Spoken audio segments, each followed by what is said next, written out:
What's up, Believe Nation? Welcome to Season 3 of Million Dollar Businesses, where I break down what it takes to build a $1 million plus business in different industries.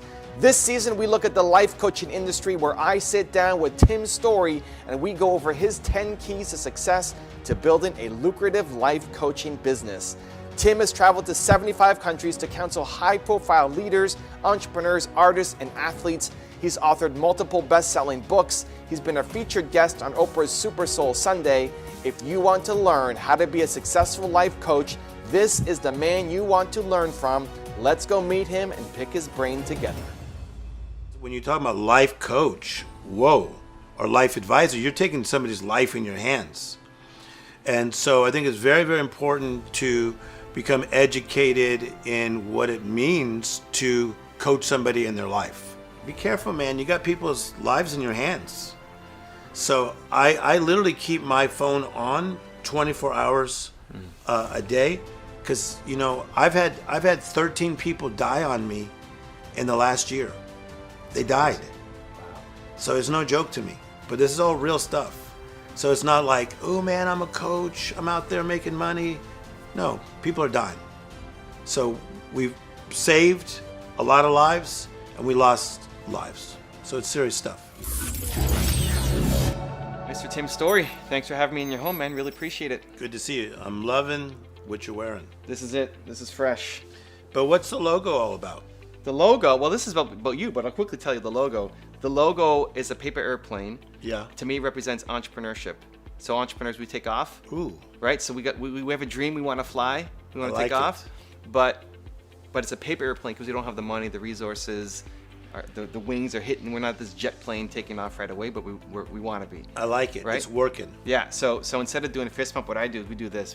Believe it's the airplane taking off. Boom. There it is. I like it. See? I love it. So we're doing a 10-part series to talk about how to have a success in the life coaching business. Mm-hmm. Point number 1 for you was get educated. Yes. So what does that mean to you? Well, I think that, before you get out there and share your knowledge, you got to get knowledge. Right. and I think that I always say it this way: just because you can sing doesn't mean that you should be a professional singer. Okay. So just because you're smart doesn't mean you should be a life coach. Because when you talk about life coach, or life advisor, you're taking somebody's life in your hands. And so I think it's very, very important to become educated in what it means to coach somebody in their life. So my background is I have a doctorate in world religion, but while I was studying that, I took probably 7 years of training in marriage and family, crisis counseling.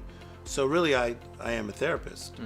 So that helped me to deal with people's lives, because as you know, you got your physical life, your spiritual life, your financial life, your job, then you have your social life.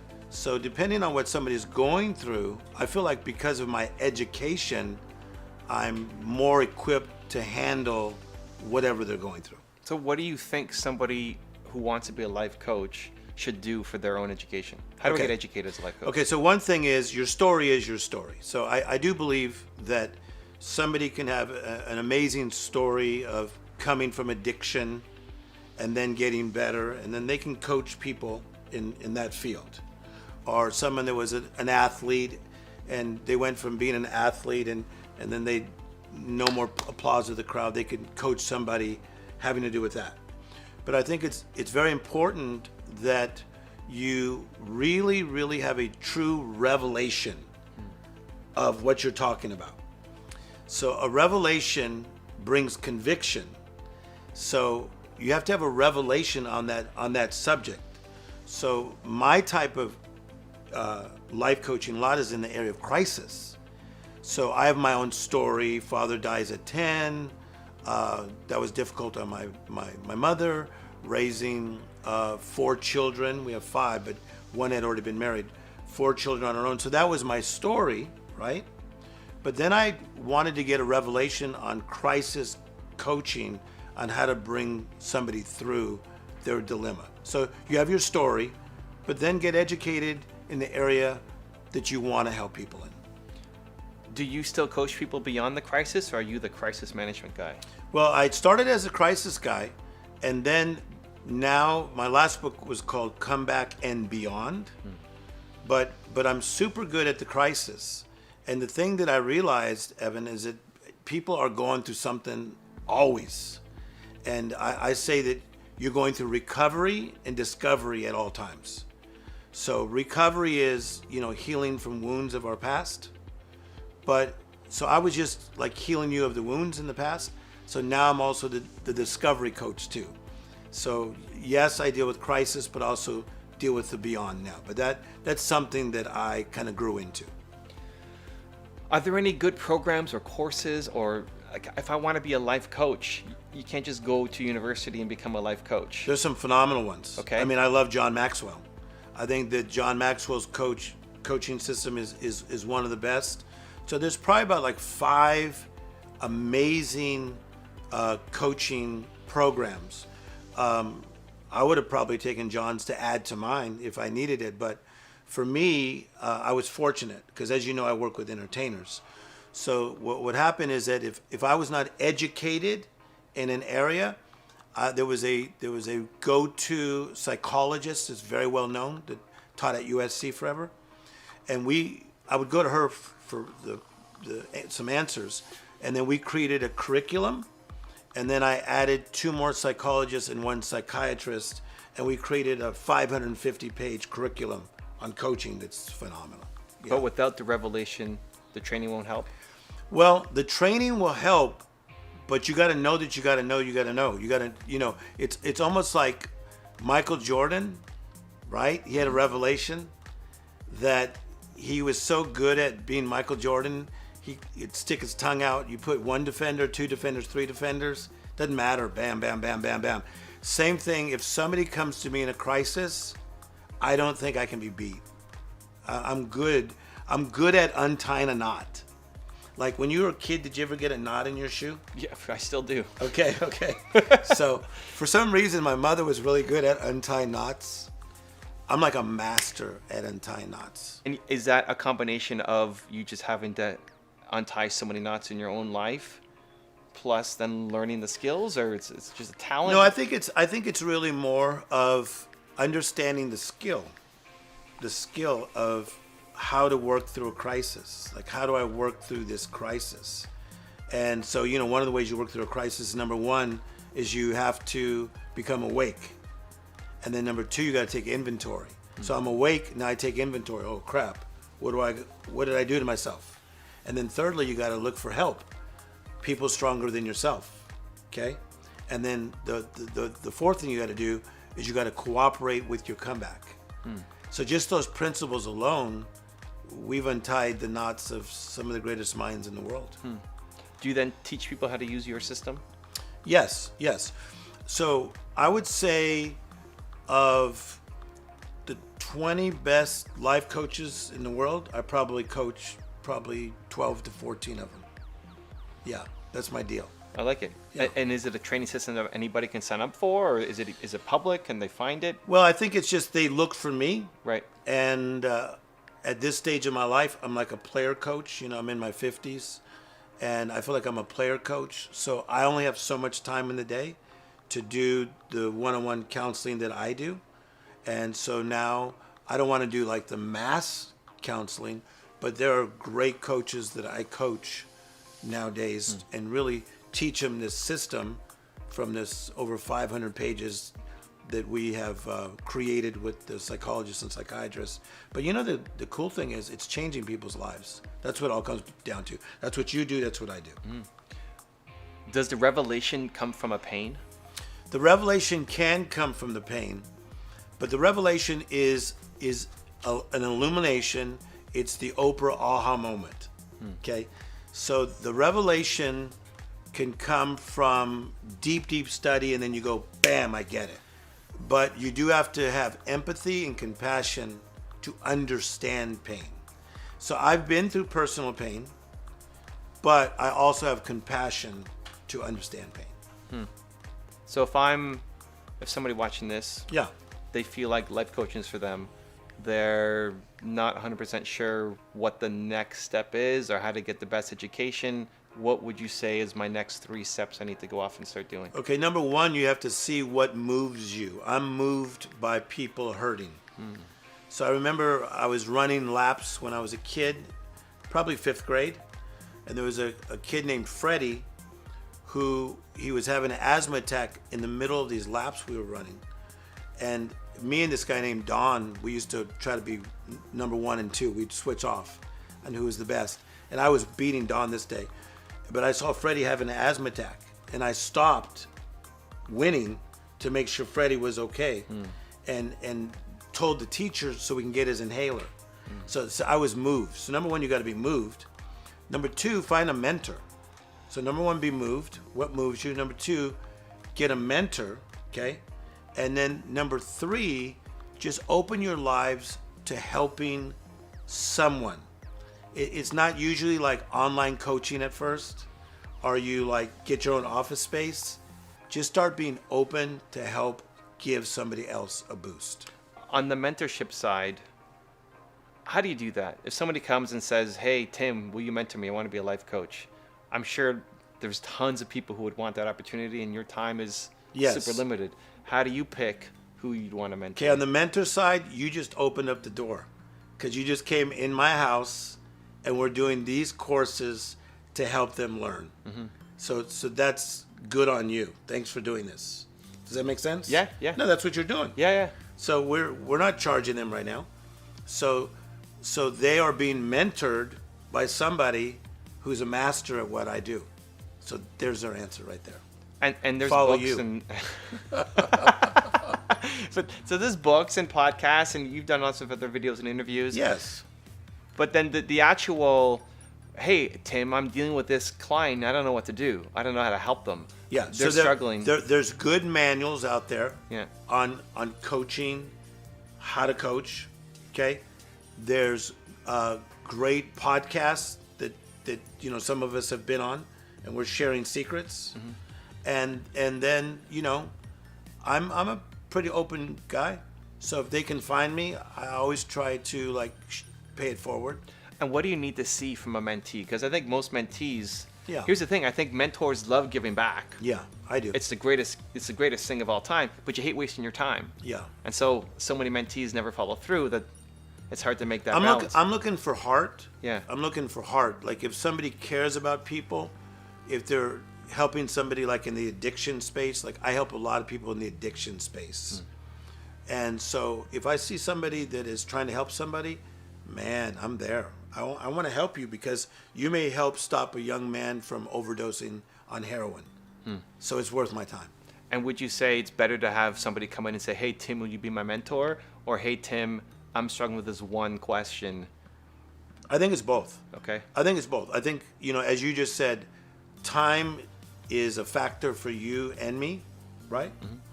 And so sometimes it's like, hey, take a drive with me to Starbucks while we talk. Sometimes it's, let's do a Skype meeting or a Zoom meeting. Or sometimes it's like, hey, read this book, that book helped me. Or watch that podcast helped me. Got it. And then back to just education and getting enough qualifications and feeling like you're ready. What about the people who feel like they're never ready? That they'll look at you and say, well, I'm not Tim's story level. Yeah. I can't do that. So you share from the position that you are presently. Like there's some really good coaches that are like 20 years of age. They're not like 42, but they're 20. So share from where you are presently, but realize, be careful, man. You got people's lives in your hands. So I literally keep my phone on 24 hours a day because, I've had 13 people die on me in the last year. They died. Wow. So it's no joke to me. Yeah. Yeah, they died. So, that's very sober, right? But this is all real stuff. So it's not like, oh man, I'm a coach, I'm out there making money. No, people are dying. So we've saved a lot of lives and we lost lives. So it's serious stuff.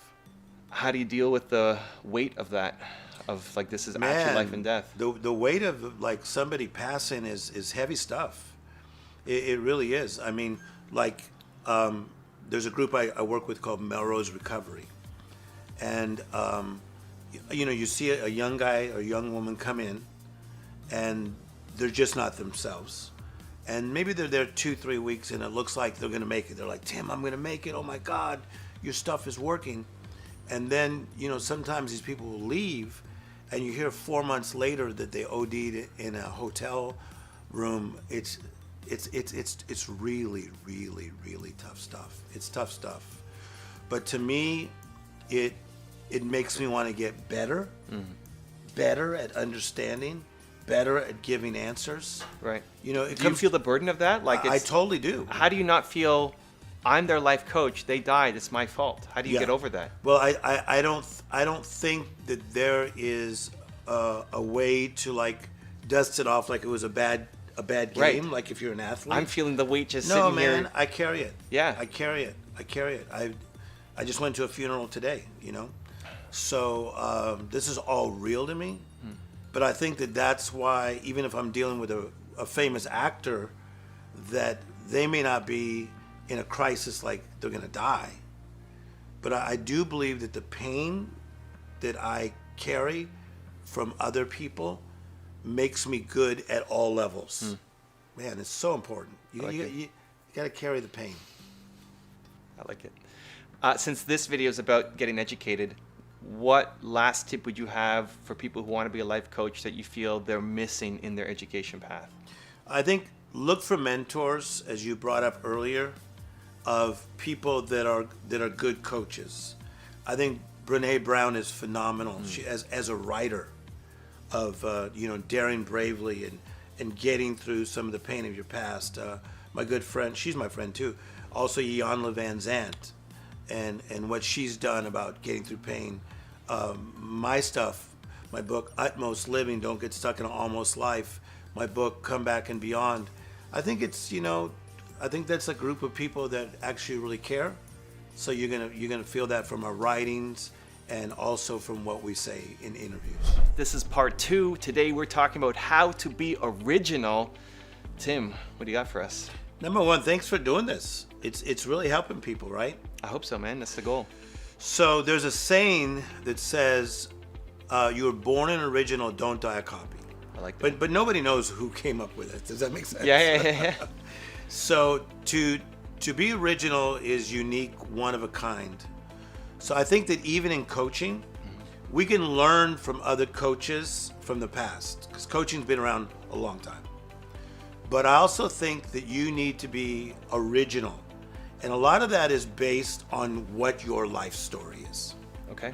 So who have you learned from in the past that impacted you the most, just as a starting point? Okay, so my life story is, lower income, struggling, 7 people in a 2-bedroom apartment.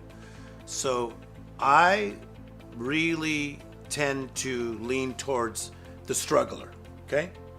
So it's a funny thing. Someone gave me a book about the life of Mother Teresa. Okay.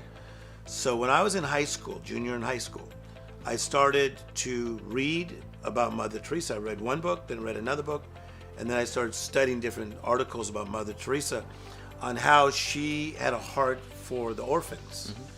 And so I learned how she was mentoring orphans. So really my original mentor, how cool is this, is Mother Teresa. That's wild. That's cool. Yeah, she loved the underdog. Okay, so did you meet her? I never met her. No. Okay. I never met her, but I studied where her house was, how she learned, who her mentors were, the sacrifice that she made, and so I learned from her successes and challenges. And you've heard this before. Success leaves clues. And so I saw that she was caring, she was compassionate, but she also really learned how to take people and put them into a program so they can get out of their situation. So amazing. If Mother Teresa, that's such a wild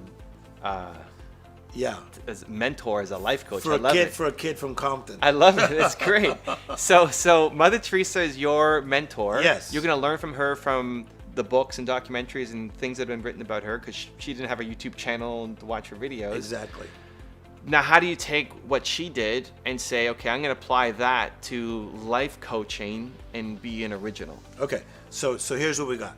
So the original side of Mother Teresa is that she was a school teacher, and she was going in to teach one day, and she was a nun, and she noticed that the same orphans were outside the school day after day. And she started thinking to herself, I need to do something about these orphans. So she started to educate the orphans just on the streets. And then she said, I got to take this even deeper. And she found a place for just a few orphans to actually live. Well, more and more orphans started finding out about it. And so now they begin to gather. So she was educating them, housing them, educating them, housing them. It's powerful, right? Mm-hmm. So then she came to her superior and said, I think that this is my calling. So that was her original thing. And that was Mother Teresa being original. So her compassion was real. Her love was real. And then the fact that she knew I had to educate them and I need to feed them. So with Tim Story being an original in what I do, I took it from Mother Teresa. I need to educate people, and I need to feed them, not food. I need to feed them the right information so they could rise up. So very, very similar, compassion and food.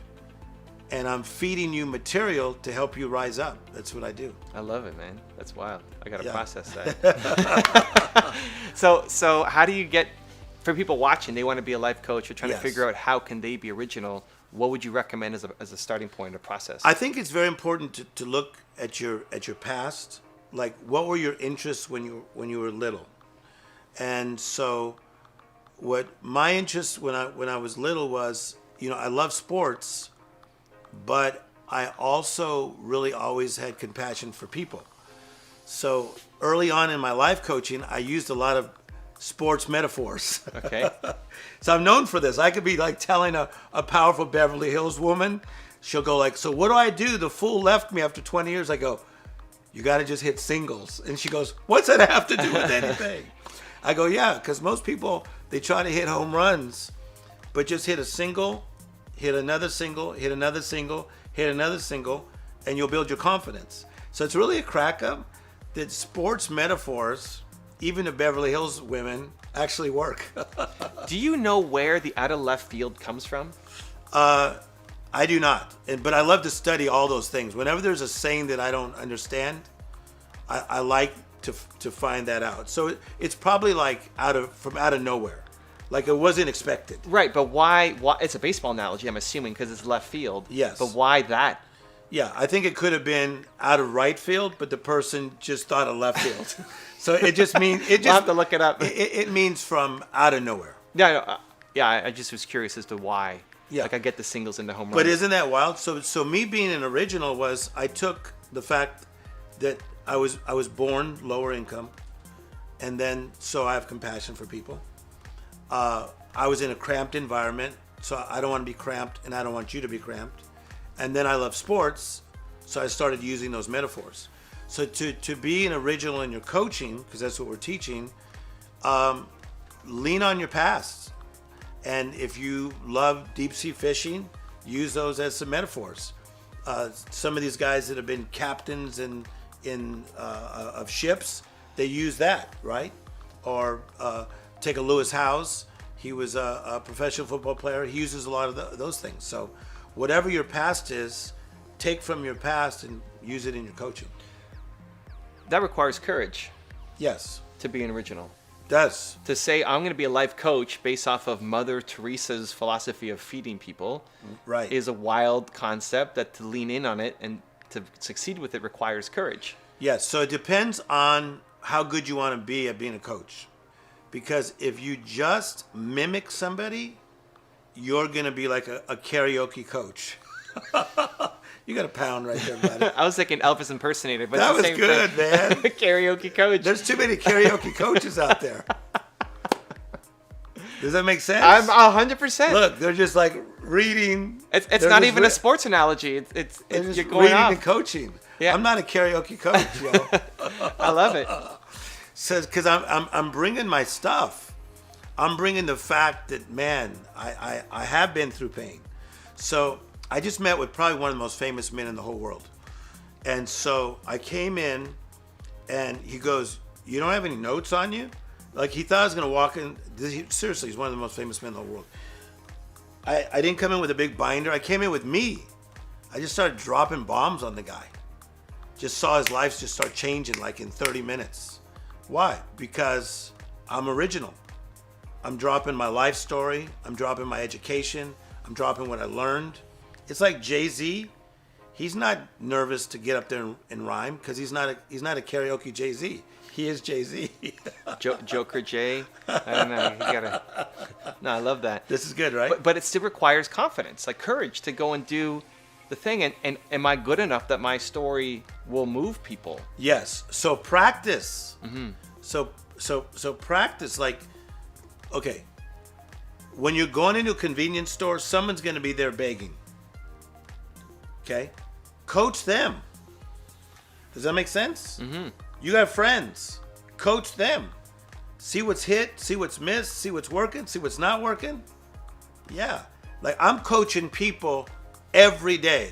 If you went with me to the airport, okay, I got to go somewhere on Wednesday, you will see from the minute I walk through LAX to the time I get on the plane, someone's going to say, hey, Tim Story. Right from the beginning. The guys that handle bags, yo, what's up, Tim? Tim, hey, just a second. I got this situation with my girlfriend. Boom, boom, boom, boom, boom. Because I've been rolling through there for 25 years. So they know what I do. They know who I am. They're always asking me, hey, Tim Story. I cannot go to a restroom on any airplane. I mean, any airplane. If I get up and walk to the back, somebody grabs me. Right. It's a true story. Hey, Tim Story. So you can coach everywhere. Practice. But you're saying even if they don't know you, you do the outreach. You go and find somebody who might need help. Yeah, exactly. So, so I'm known as a coach. So if you're not known as a coach, look for the need. Success is finding the need and filling it. So just be open, okay? Pay attention, realize there's hurting people everywhere, and then share your story. And if it's life coach, I don't think most people love their life. Yeah. So everybody's in need. Everybody's somewhere. in need. Everybody's going through something at some point in their life. Here's another way of looking at it. Everybody's coping right now. Okay? So when you go to get gas, if you decide to go in the store to maybe get water or something else, that person, the reason they're acting grouchy could be they're coping with something. So maybe you just say some kind words. So I'm telling you, everywhere around here where I live, I'm coaching probably like 33 people in this whole area that work at places. Not joking. If you went with me today to some of these places, even a Starbucks, probably 3 of their employees are going to say, hey, Tim Story, and ask me a question.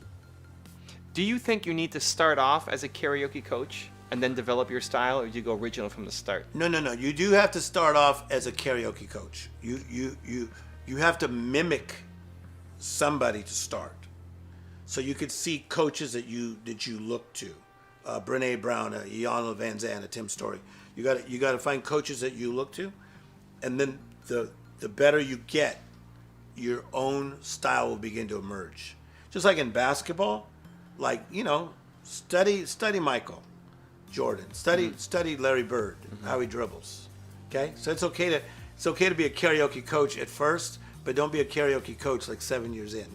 Got it. So be original. That's what we're talking about. So you're putting on the Tim Story hat, you're seeing how it fits, trying it on, but at some point it's going to feel just a little bit uncomfortable in some spots because it's Tim Story and not you. Yeah, I mean, they're spitting my rhymes everywhere I go.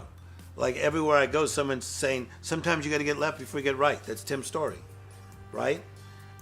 Don't get stuck in an almost life. That's Tim Story. But what a compliment that now they are karaokeing my songs. Right.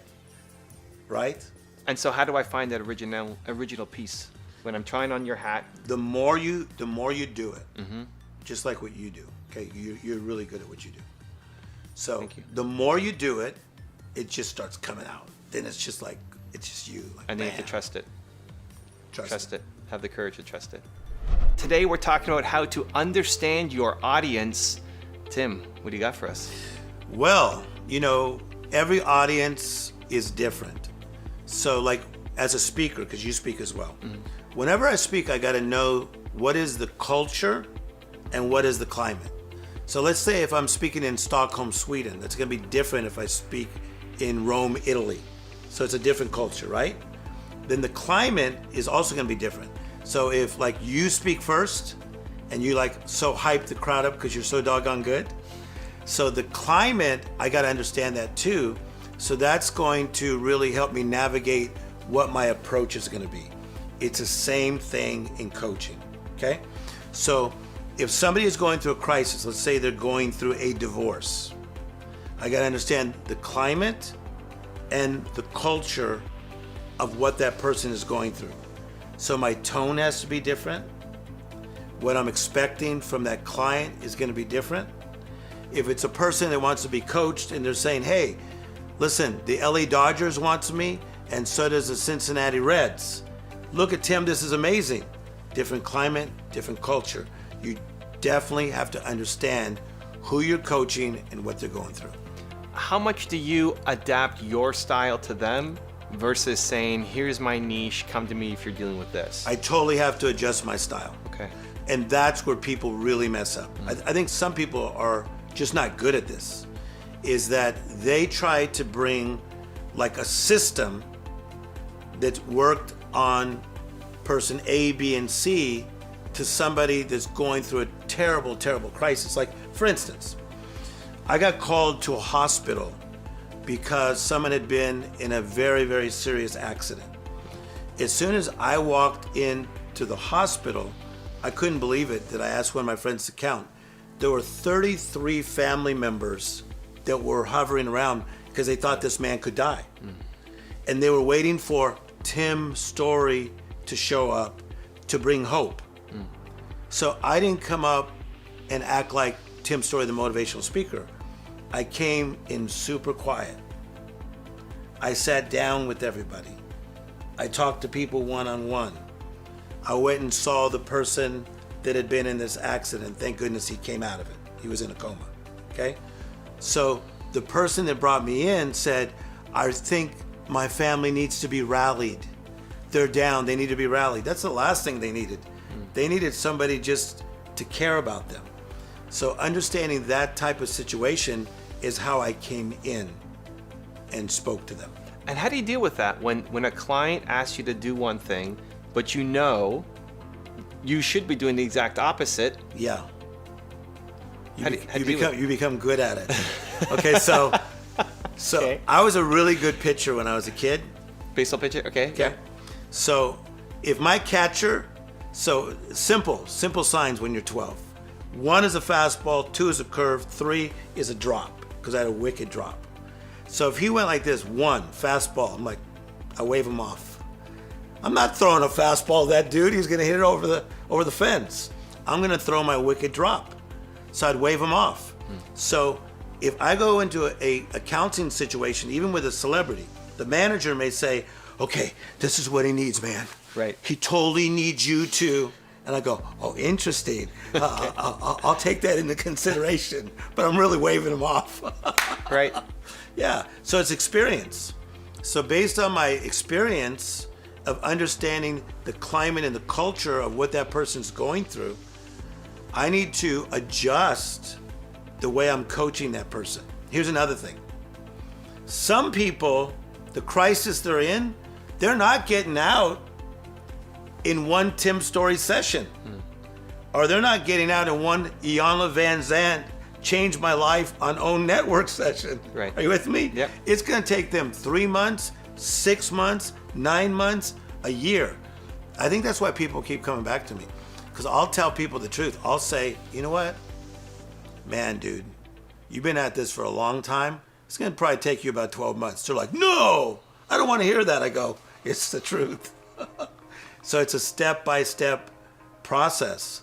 So I get into the realities with people and understand what they got themselves into. So if they made bad choices to get in that dilemma, it's going to take better choices to get them out.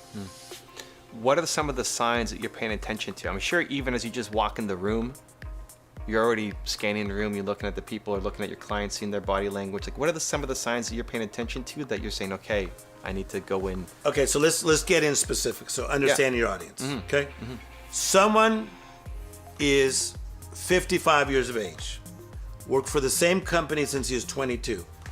They fire him. Okay, so how do you think he feels? Devastated. So what tone should I come at? You tell me. What tone should I have towards this guy? Empathetic, understanding, low key. I'm bringing it down. Right. Okay, so how does that feel? Like, man, I can't believe they did that. So what are your thoughts right now? I want to get even. I want to get on Yelp. I want to tell people. Right. I know secrets about the boss. Maybe that's not what we should do. You get my point? Right. Okay, so if somebody loses their job in their 50s, that's one thing. Okay?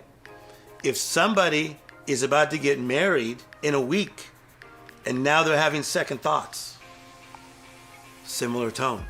Okay, why are you having second thoughts? Because he's a raging fool. How do you know that? Because of boom, boom, boom, boom. Yeah. Okay. All right, maybe we should reconsider this, even though you've already invited 800 people. Yeah, so it depends on the situation. I love the voice already, dude. You go into like this. Oh, I go there. Oh, it's great. That's a great voice. Yeah, these other guys that's mess it all hypnotic. up. Yeah, see? These other guys mess it all up by coming in with like this big life coach tone when a person's in crisis. Right. But you gotta remember, I also deal with people that are like living like way up here. So it's like, oh my gosh, you're never gonna believe it. I'm up for Academy Award. So I don't know if I should invite my ex-wife, or I don't know if I should invite my mother-in-law. I'd have to fly her in from Sweden. So that's a whole different tone. Like, hey, yeah, maybe. Hey, that's interesting. Let's look at that. Whole different tone. So you want to match them. Yeah. You got to match where the person's at. You got to match where they're at. How much pre-research are you doing on people versus just going in and sensing the vibe when you walk in? Okay, so important. Because here's the deal now, is that it used to be that a lot of coaching was one-on-one. So it's me and you at a restaurant. It's me and you at Starbucks. It's me and you on the golf course. Now it's me and you on Zoom. It's me and you on Skype. Right. It's me and you in WhatsApp. Right? So I can't always feel it out. So I'll take my time. Like the other day I had a client and I could see that he was a little uptight more than he usually is. And so I just started pushing certain buttons to see where his mood was. And then the guy started getting all emotional, and he's not the emotional type. He literally started crying.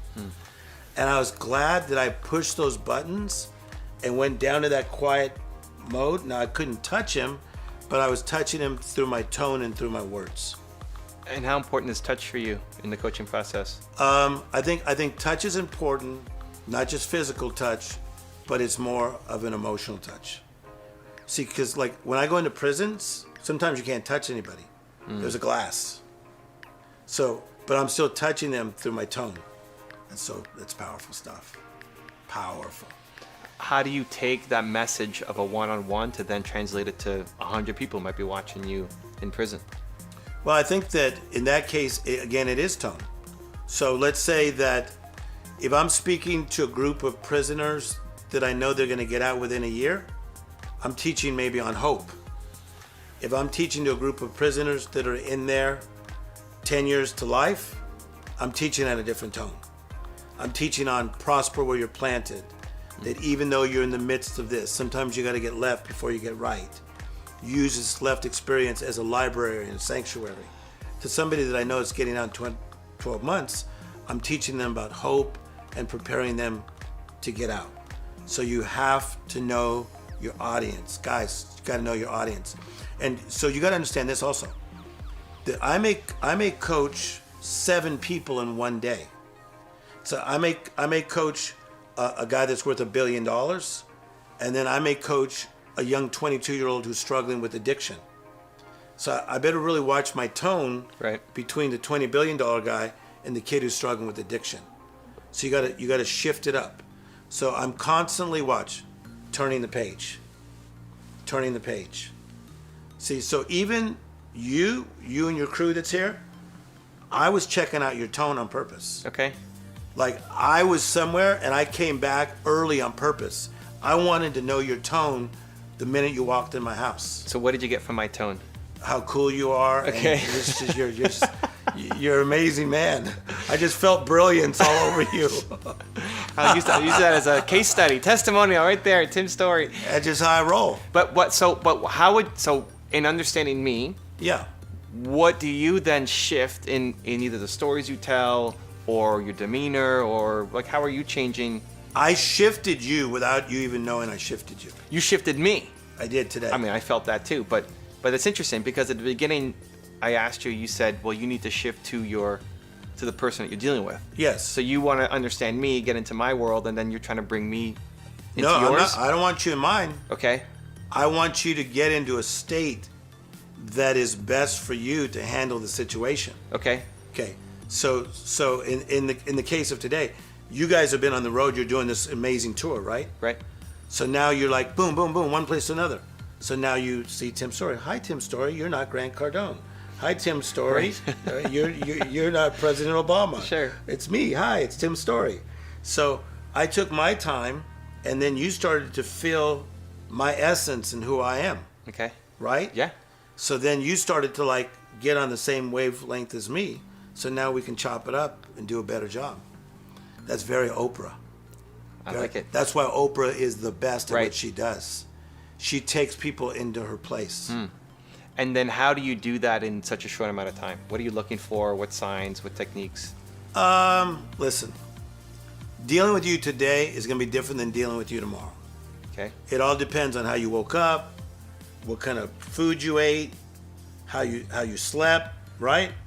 So if you're in a different mood tomorrow, I'll handle that mood too. I'm looking for body language, spoken words, movement, erratic behavior. Yeah. People get blown away. Most managers say, nobody has ever been able to talk to my client like this. Like, I can name 10 of the biggest entertainers in the world that their managers say, nobody can talk to that guy or that lady that way. So I pay attention. And they respect you for it Yes. because you're telling them truth. No, I'm bringing them in. Today is episode 4. We're talking about how to be a good listener. I'm excited for this one. Yeah, if you're going to be a coach, I think some people think coaching is verbal, that you're just telling people what to do. Like, oh, you're in this crisis. Here's the 7 things you must do. Right. Really, if you're a great coach, you're a great listener. And so let's talk baseball just for a second. I love it. Tommy Lasorda, what used to be the coach of the Dodgers, okay? So he was great verbally, but people don't realize that he was also great if a player was struggling, he'd go on the bench and sit next to him, put his arm on him, and just listen. Like, how you feeling today? How's your family? Like, during the game. Let's take basketball. Phil Jackson, he was very zen. He was a great listener, anywhere from Michael Jordan all the way to Dennis Rodman. So I think my strength in coaching, I'm a phenomenal listener. Not just good, I'm phenomenal. I love it. So break that down. How do we become a phenomenal listener? Okay, so first you gotta have 3 sisters and a mother. Okay, so here's the deal, I have right? 2. Okay, well, you gotta have 3. Okay, so I'm the youngest child. Okay. So all 3 sisters older than me. Okay, raised by my mother because my father passes when I'm 10.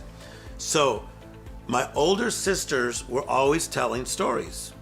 I'm the youngest. I got to listen to the stories. I'm hearing about what they're doing at school. I'm hearing about a guy they have a crush on. So I just learned to be this good listener. My mother has no husband.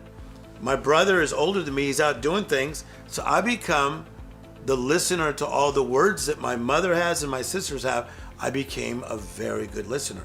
So I would say listening is one of the most powerful things I have in my arsenal. Everybody says that. So I could be coaching somebody who's, super well known or not as well known, and they'll say, "This is wild. I feel like you really listen to me." be a good listener. I love that you say wild, because that's been our word for the tour. Yes. Everything is wild. So it's great that... Wild is good. I love it. Yes. So I'm a good listener. And so here's what's important. Is that I think in listening, too many people are thinking about what they're going to say next. So let's say if they're a life coach, okay, or a life advisor, so they have their manual, and they're like, okay, what's your 2-year goal? What's your 4-year goal? If you knew you couldn't fail, what would you want to do? Hey, pay attention to what they just said, because in their last answer is probably the gold you're looking for. So let's say if I'm life coaching somebody, I'll say, when you were a child, what did you think about becoming? And they may say, I didn't have a clue. I don't go question number 2. I'll say, what do you mean you didn't have a clue? Like you never thought of it, or nobody gave you ideas about it, or you never saw something that moved you? I may stick with that answer, never had a clue, for 30 minutes and not go to question number 2. That's being a good listener. And how do you know that that's guiding you down the right path instead of just meandering around and never getting to the thing that you want to solve? Well, I think that what happens, it depends on whatever the subject is. Okay? So let's just work on you just for a second, just for fun. Yeah. Let's do it. Okay? All right. So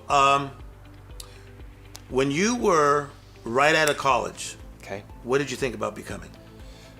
Entrepreneur. I was running my business, not having success doing it, turned down big jobs to be an entrepreneur and make $300 a month and own 30% of a company, and wanted to succeed. Okay. Why did you turn down big jobs? Fear of regret. I didn't want to miss out on not knowing if that company would work or not. How did that feel to turn down those jobs and then in hindsight find out that, oh my gosh, maybe I turned down a really good opportunity that could have put me in a better position? I had something happen a year before that made me have the strength and courage to go off and do it, because I didn't want to live my entire life not knowing. I could deal with the failure, and I could deal with it not working out, and knowing that I could get another job. Yes. It may not be the same job, but I can get another job. This whole company thing, I didn't know if I'd have the chance again, so I had to do it. Okay, so you want me to tell you what I heard? Yeah. Okay. Yeah, of course. So number 1 is you had opportunities and you turned them down. Not just regular. Regular means standard, normal, right? You turned down big, which is larger than normal. Right. So did you see how I took the word big? Yeah. And then I used big jobs. Then I said, how does it feel? How did that feel to turn down a big job? Because the big job could have left you in a big mess because you turned down the big job, right? Mm-hmm. And then we talked about that. And then you talked about your resilience and where that came from. And I let you explain that. So I got like 3 great points out of you in just about 2.5 minutes. So how would you then use that to coach me on something I'm going through right now? Okay, so then I would say now, are there some big opportunities that are coming your way now that seem similar to what you went through before? And you may say, oh man, this is weird that you're saying this, because there are some big things. Right. Okay, so now, the first time you turn down the big, but maybe we don't turn it down this time. So we got to really figure out what this opportunity is, because just because it's dressed in big, this may be the big one we want to take. Okay. See? So I'm taking your big opportunity and I'm going from there. Then I'm saying the thing I like about you is the fact that you're resilient. And then I would say to you, where did you learn that resiliency? You think it's innate? Did it come from your family?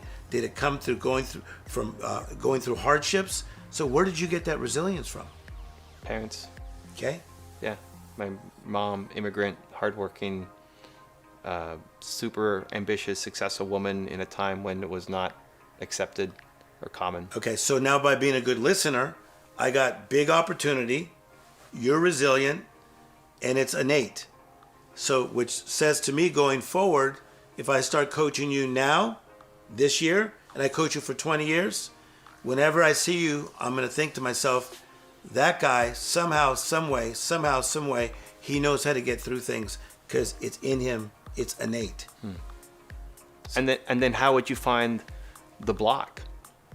The block is probably going to be found in what you say about the situation. Okay.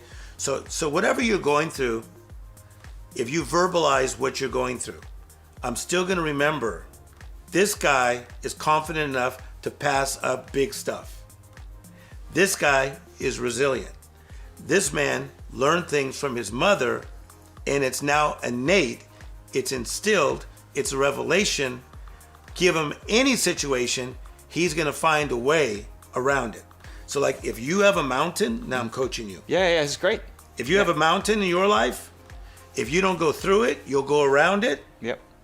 If you don't go through it or around it, your butt's going over it. Pound. Yeah. Bam. Life coaching for free right here. And so if I'm stuck in a situation, is it reminding me of that? Of the, like, this is who I am, and you're going to bring that back out of me because I've forgotten? If you're stuck in a situation, we got to go back to how you got unstuck last time. Okay. So I got to use a biblical reference, if you don't mind. Great, go for it. Doctrine and world religion. So there's a little guy in the Bible named David. So he's going to fight Goliath. He goes, I killed a lion. I killed a bear. I think I could take down Goliath. So in coaching you, I'm going to go back to your lion, your bear, to build your confidence that you could take down Goliath. See, the thing I like about you is in our dialogue, there are some things that you've gone through that are like little mini crises that have come up in the last month, right? Sure. Yeah. You killed a lion, you killed a bear, you're going to take that down too. Because you told me. You go, no, it's no big deal, I'm still alive. You killed a lion, you killed a bear, you could take that down. So by being a good listener, I listened that you killed a lion, you killed a bear, you could take down Goliath. If someone's a bad coach, they didn't hear the lion and the bear story. Isn't that brilliant? I like it. I like it. I'm just thinking, is part of the reason why we need life coaches so much because people don't have anybody in their life who actually listens to them? You need the right life coach. You just don't need a life coach. You need to, because if you're a golfer, like I'm playing golf tomorrow. If you're a golfer and you have the wrong swing coach, it'll jack you up. You need the right freaking mentors. No, man, it's not like, hear ye, I need a life coach. No, man. You got to find the right coach that understands your swing, that understands your flow, that understands your rhythm. And they care enough about you to help you find the obvious in your life. Now, because we're talking about listening. When I'm coaching somebody, I'm looking for the obvious. I'm not always looking for, I'm going to tell this person what to do next. I'm looking for the obvious. I'm looking for what you say, what you've missed, what you've misplaced, what you forgot to do. I'm looking for the obvious. So after talking to someone, probably for about 10 minutes, I'll find their obvious. And if somebody wants to acquire that skill to find the obvious in 10 minutes or less, Tim Story style? Be a good listener. Here's a good way to practice. Yeah. Okay.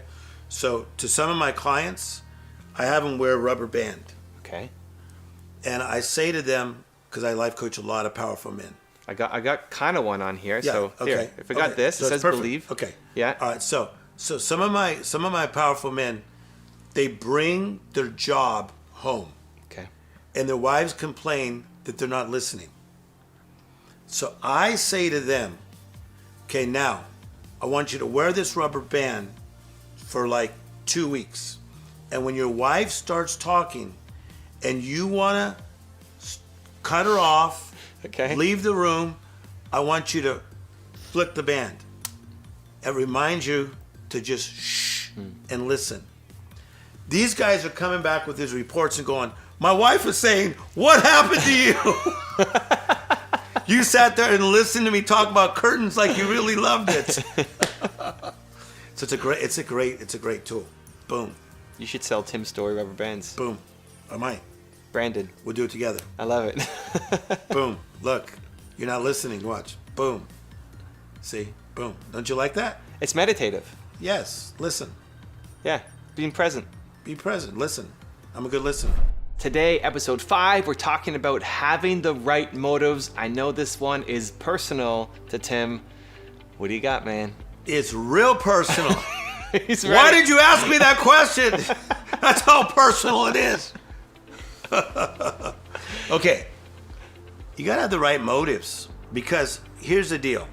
So if you're life coaching someone, so they feel like they have a need, like, what's my career path, right? What should I do? I just got divorced. How can I handle being single? How can I handle being married? I aspire to be this person. So you have to have the right motives, have compassion, empathy, really care about these individuals to give them the proper answers. What do you think people's motives are coming in? Okay. I think a lot of people's motives are good. Okay. Like, I know a lot of social workers, they don't get paid that much money, and they have good motives. I know a lot of psychiatrists that do not get paid that much money. They have good motives. Psychologists, okay, don't get paid that much money. But I know a lot of people in this space of life coaching now, because they've seen the money that some people make. Their motives are how many big clients they can get, how they can sell and upsell people to get enormous amounts of money. And they're not thinking about the client, the person, they're thinking about their own personal success. And that irritates me. So what if somebody comes in and says, oh, that person's my next suit, that person's my next car, right? If I close that person, I can get that car, put it up on Instagram. Then you're gonna irritate me. Yeah, this is gonna irritate me. You know why? Because again, okay, so if a guy's in a crisis, okay, let's take a guy that plays Major League Baseball. So his agent calls for Tim's Story. The guy used to hit like about 300 something, and then he went down into the 200s. Okay, these are true stories because I do a lot of athletes. So now he's all vulnerable. He's heard what I've done with other athletes, so he's all vulnerable, okay? So he says to me, okay, so what do I do? So I got this guy to watch film of when he was hitting over 300 and just watch himself with his swing, just bam, bam, bam, bam, bam, bam. I'm telling you, in 2 weeks, his problem got solved.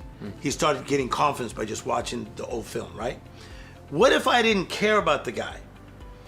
But before I had him watch film, I want to know about his mother, his father, his 2 kids, right?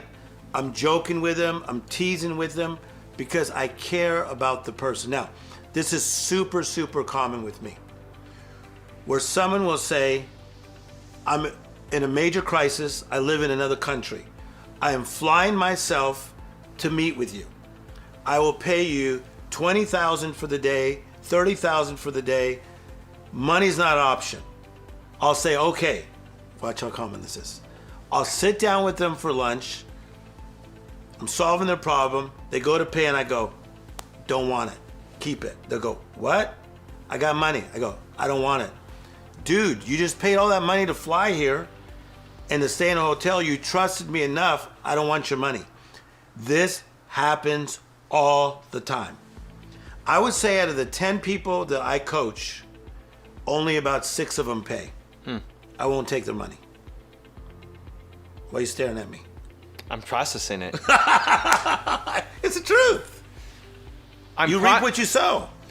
I'm processing it because and we're going way off topic, but I love it. I'm facing that situation right now with what I do on YouTube, in that there's a lot of people who are massively successful offline and want to build a YouTube brand. And I'm helping them for free. Yeah. Just taking the knowledge out of my head and helping them get their message out, because they want to build legacy and they see YouTube as a way to spread their message and build legacy. People worth tons and tons and tons of money. Yes. Way more than me. Yeah. And I'm just there helping them. It's all coming back to you. You reap what you sow. Okay, so those other guys that are all into their own self, when Smokey Robinson got his Lifetime Achievement Award for NAACP, did he call them? No, he called me. Are you with me? All these big plays I'm doing, movies that I'm doing, all these things at the highest level, are they calling them? No, they're calling me. It's not by accident. Is Oprah Winfrey hanging out with them? No. Is she hanging out with me? Yeah, thank you very much. You reap what you sow. You reap what you sow. I do it because my motives, I love people. Yeah. So if that guy just flew all the way from London to talk to Tim Story, a guy that used to be, from a lower income family, and now I really know what I'm talking about, dude, I'm not taking your $20,000 stack. Go on your way. So when do you start to charge, or how do you start to charge? Well, the reason I charge, the main reason I charge, because I have many ways that I make money. I own a lot of companies, is because I want people to respect my time and value my time. Because sometimes when I don't charge somebody, I'll say to them, okay, well, they'll make the appointment with one of my assistants, and they'll say, okay, I'll get on Zoom at 9 in the morning, but I'm not charging them. I'm there at Zoom at 9, 9:10, they're not there, 9:20, they're not there, 9:30, starts to tick me off. So I notice that people appreciate what they pay for. For someone who wants to make life coaching their business, and they may not make money from all the other investments that you're doing, like, okay, so I need to charge. When do you do it? How do you figure that process out? Again, charge, but let your motives be right. Let it not be about money. Let it be about helping people. And what's going to happen is the money is going to follow you being helpful to people. Like so many of the things that happen to me, like holy schmoly guacamole. People try to give me everything. They try to give me horses, boats, sailboats. I'm not even joking. I think you need a horse in here. This would be great. Yeah, they try to give me everything. It's not by accident. You reap what you sow. But for those that are starting in coaching, charge, but make your prices reasonable. If you're your first year in coaching, come on, be reasonable. Second year, be reasonable. I've been coaching people for almost 30 years. So my prices are higher than most, but they're not even near what some of my peers charge, just because I care. So taking it personal for me, if you wanted to do YouTube, Yeah. I would just help you. Yes. And I would spend a lot of time and care and effort looking at your channel and looking at your analytics and come up with suggestions, and I would treat it like it was my own. Yes. Because I want you to win. I want your message to get out. Even these videos, I want your message to get out there. And that's why we're spread. sitting here today. Right. Because before we did this segment, I said something to you. Okay. I'm older than you. Okay? I'm in my 50s. And I said to you, hey, I like you. If you need something, I got your back. I ain't playing. Like, I could do things. Does that make sense? Yeah. I don't say that to everybody. I like your vibe. I like your family's vibe. I like your staff's vibe. So you reap what you sow. You didn't ask me. I said it during the break. Good stuff, right? It's good stuff. It's just figuring out the balance. Come on, when you got Oprah, Yeah. and Oprah will probably watch this, and I'm just chilling with her, and she goes, tell me what you want. That's good, right? Yes. Okay. I love this guy. I don't even know what we're talking about anymore. Have the right motives. Have the right Lost in motives. You know why? Yeah. It's going to come back to you, man. It's going to come back to you. Do you believe people are good, fundamentally? I think people are good, but they put bad stuff in them. I think they came out of their mother's womb pretty good. But so like if I have a cup and it's empty, depending on what I pour in it, is whether I should drink it or not. So you got to really watch what you watch with your eye gate and what you hear with your ear gate. So I'm constantly monitoring what I watch and what I hear, so I keep my motives pure. It's all about character. And if you suck in a certain area, get better. I'm not talking about being angelic. I'm just saying get better. Have motives. have the right motives. You have the right motives, the world will come looking for you. I don't advertise over and over and over. We let people know we have services, but man, I've stayed busy all these years because people look for us. I love it, man. This is episode 6 on how to have the right mindset. What do you got, man? Okay, when you think mindset, what do you think? Smart. I'm talking to a smart man. You put me on the spot. It's the best. I love it. I think making sure that you're motivated every day, making sure that you're coming from service every day. Yes. Making sure that you're feeling bold every day. Good. And that you're showing up every day. Okay, good. How's All right, that? so if you're coaching me, Okay. I need you to have that to come to me. Okay. Because here's what I say. If you have nothing to give, how are you going to help me? So a lot of people, like, they say, I want to give, I want to help, I want to help the hurting. Okay, I'm glad those are your motives, like we talked about earlier. But you have to have the right mindset. You have to be filled with the right things. You have to be clear. You have to have clarity. You have to have knowledge. You have to have compassion. So the mindset is so important in coaching. You cannot coach well with an empty head. You've got to come filled. Do you know that before I coach people in the morning, because of my spiritual background, I do devotions. Okay? I pray, and I go to the gym. So by the time I coach somebody early in the morning, I'm prepared, bam, to go at it. I don't just like roll out of bed and then try to help somebody through their dilemma. Gotta have the right mindset. How do you avoid? So a lot of people who do prayer, sometimes they come out of the prayer and it's meaningful and they're moved and they felt a connection and they're set to go. And other days they just kind of went through the motions, read the prayer, or asked for something, but then they don't have the same emotional connection after. How do you make sure that you come out of that prayer every single day feeling on fire, ready to go and so we're talking about how to strengthen your mindset.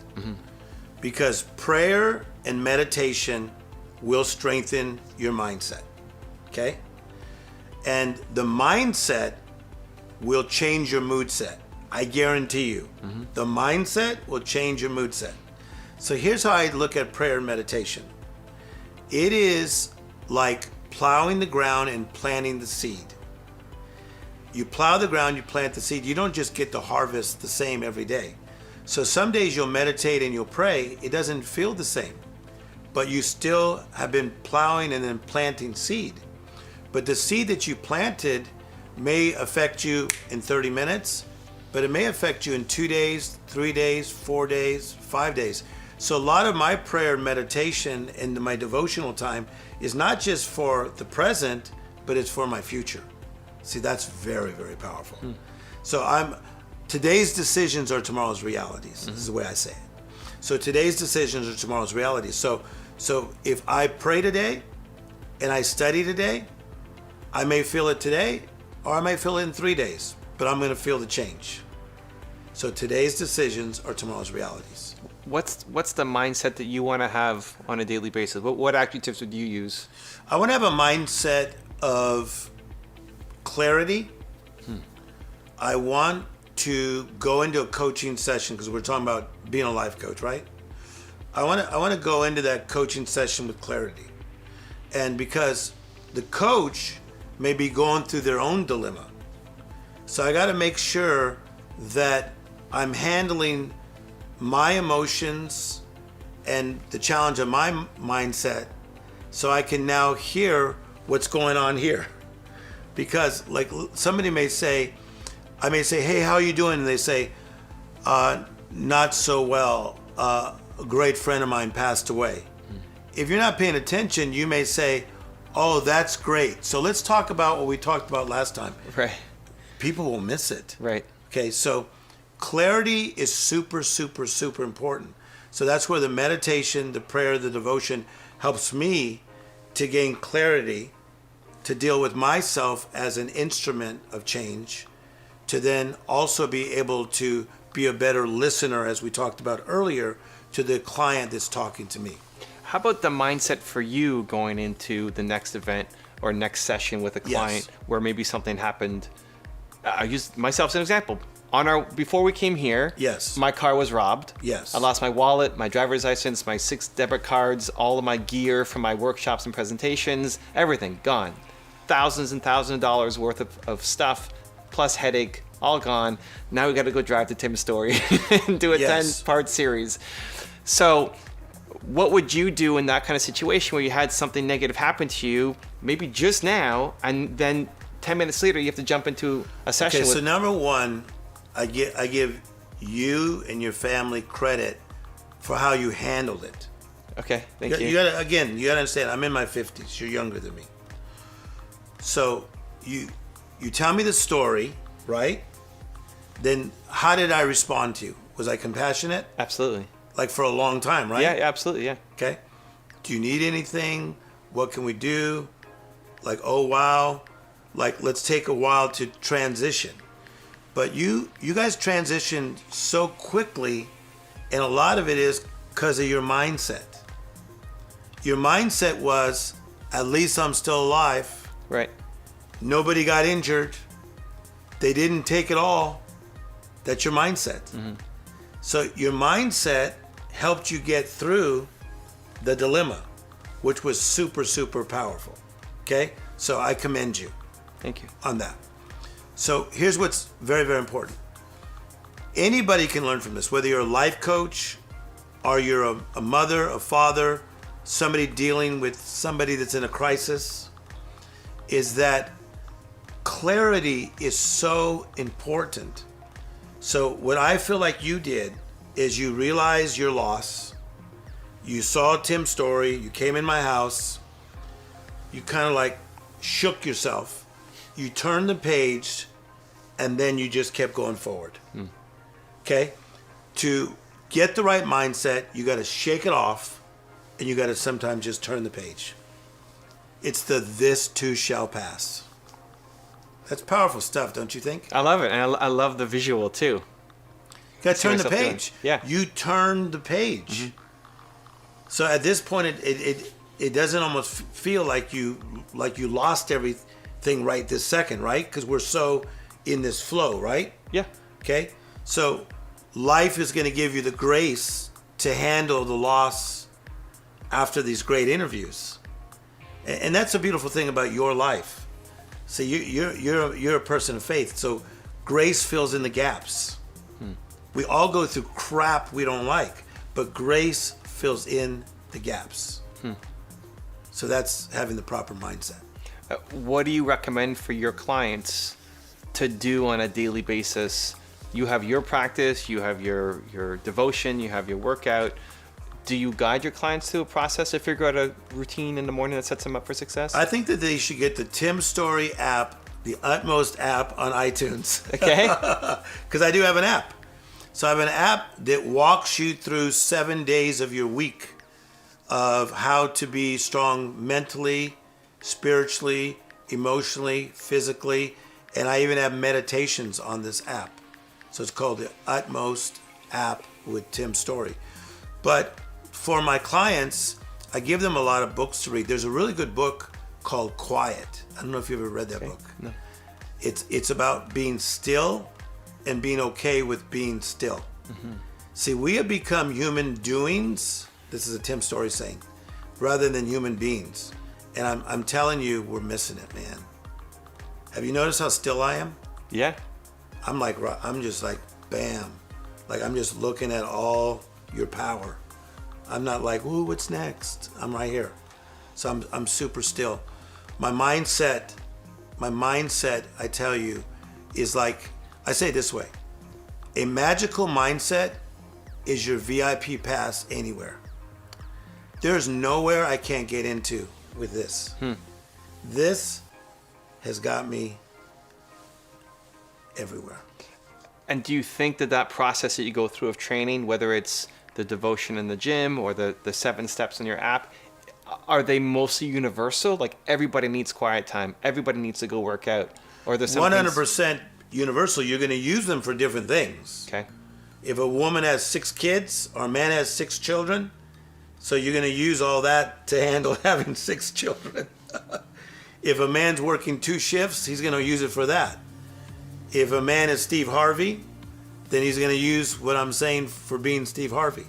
So depending on your obligations and the way you do life is how you use those, but it's all universal. But everybody needs quiet time. Everybody, man, we were made to be quiet. We don't do well unless we're quiet. We were made to sleep without the television on. We were made to drive sometimes with no radio on. We were made to stop, look, and listen, and download beautiful thoughts from heaven. Is your devotional quiet time? My devotional is quiet time. I call it the holy ground versus the battleground. Okay. The world is the battleground. Okay? So you were just minding your own business and then they steal from your car. Right. That's the battleground. Okay? On a lighter version, we could go to a restaurant later tonight and the server may be in a bad mood and act funny. That's the battleground. Okay? So the battleground is just life. All the stuff that life's thrown at you. You need to go to the holy ground. The holy ground is that place of quiet where you get secrets, where you feel safe, where you feel significant, and to me, where I'm hearing from God. So my holy ground is my strength for my battleground. See, I don't answer everybody's call because my phone's ringing right now because everybody is having an urgent, or somebody's having an urgent somewhere. But their urgent, according to Stephen Covey, their urgent is not necessarily my urgent. So thank God for that caller ID stuff. I don't even have a number on my cell phone. That's amazing. So we all need quiet time, minimum? What do you think? Mindset, it depends on the person. Like, I need a lot because I go through a lot. So I'm like an hour a day of just like, boom. I'm in the trenches, but that's why I'm... So you'll wake up and do an hour a day of devotional in the morning, Yes. first thing. like a machine. I love it. And then I work come out out like a machine. Okay. I go to the gym, I'm already a machine before I hit the machines. Because of the quiet time you had. Heck yes. Interesting. Yeah. And I get all these calls from overseas and like I could see like urgent. No, I can't do that. Because if I don't get filled up, I got nothing to give. And is there anything else that people need to be doing on a daily basis to get the mindset? Well, if they can't just sit at home and get the mindset, drive in their car with no music on, or drive in the car with meditation music on, and just flow.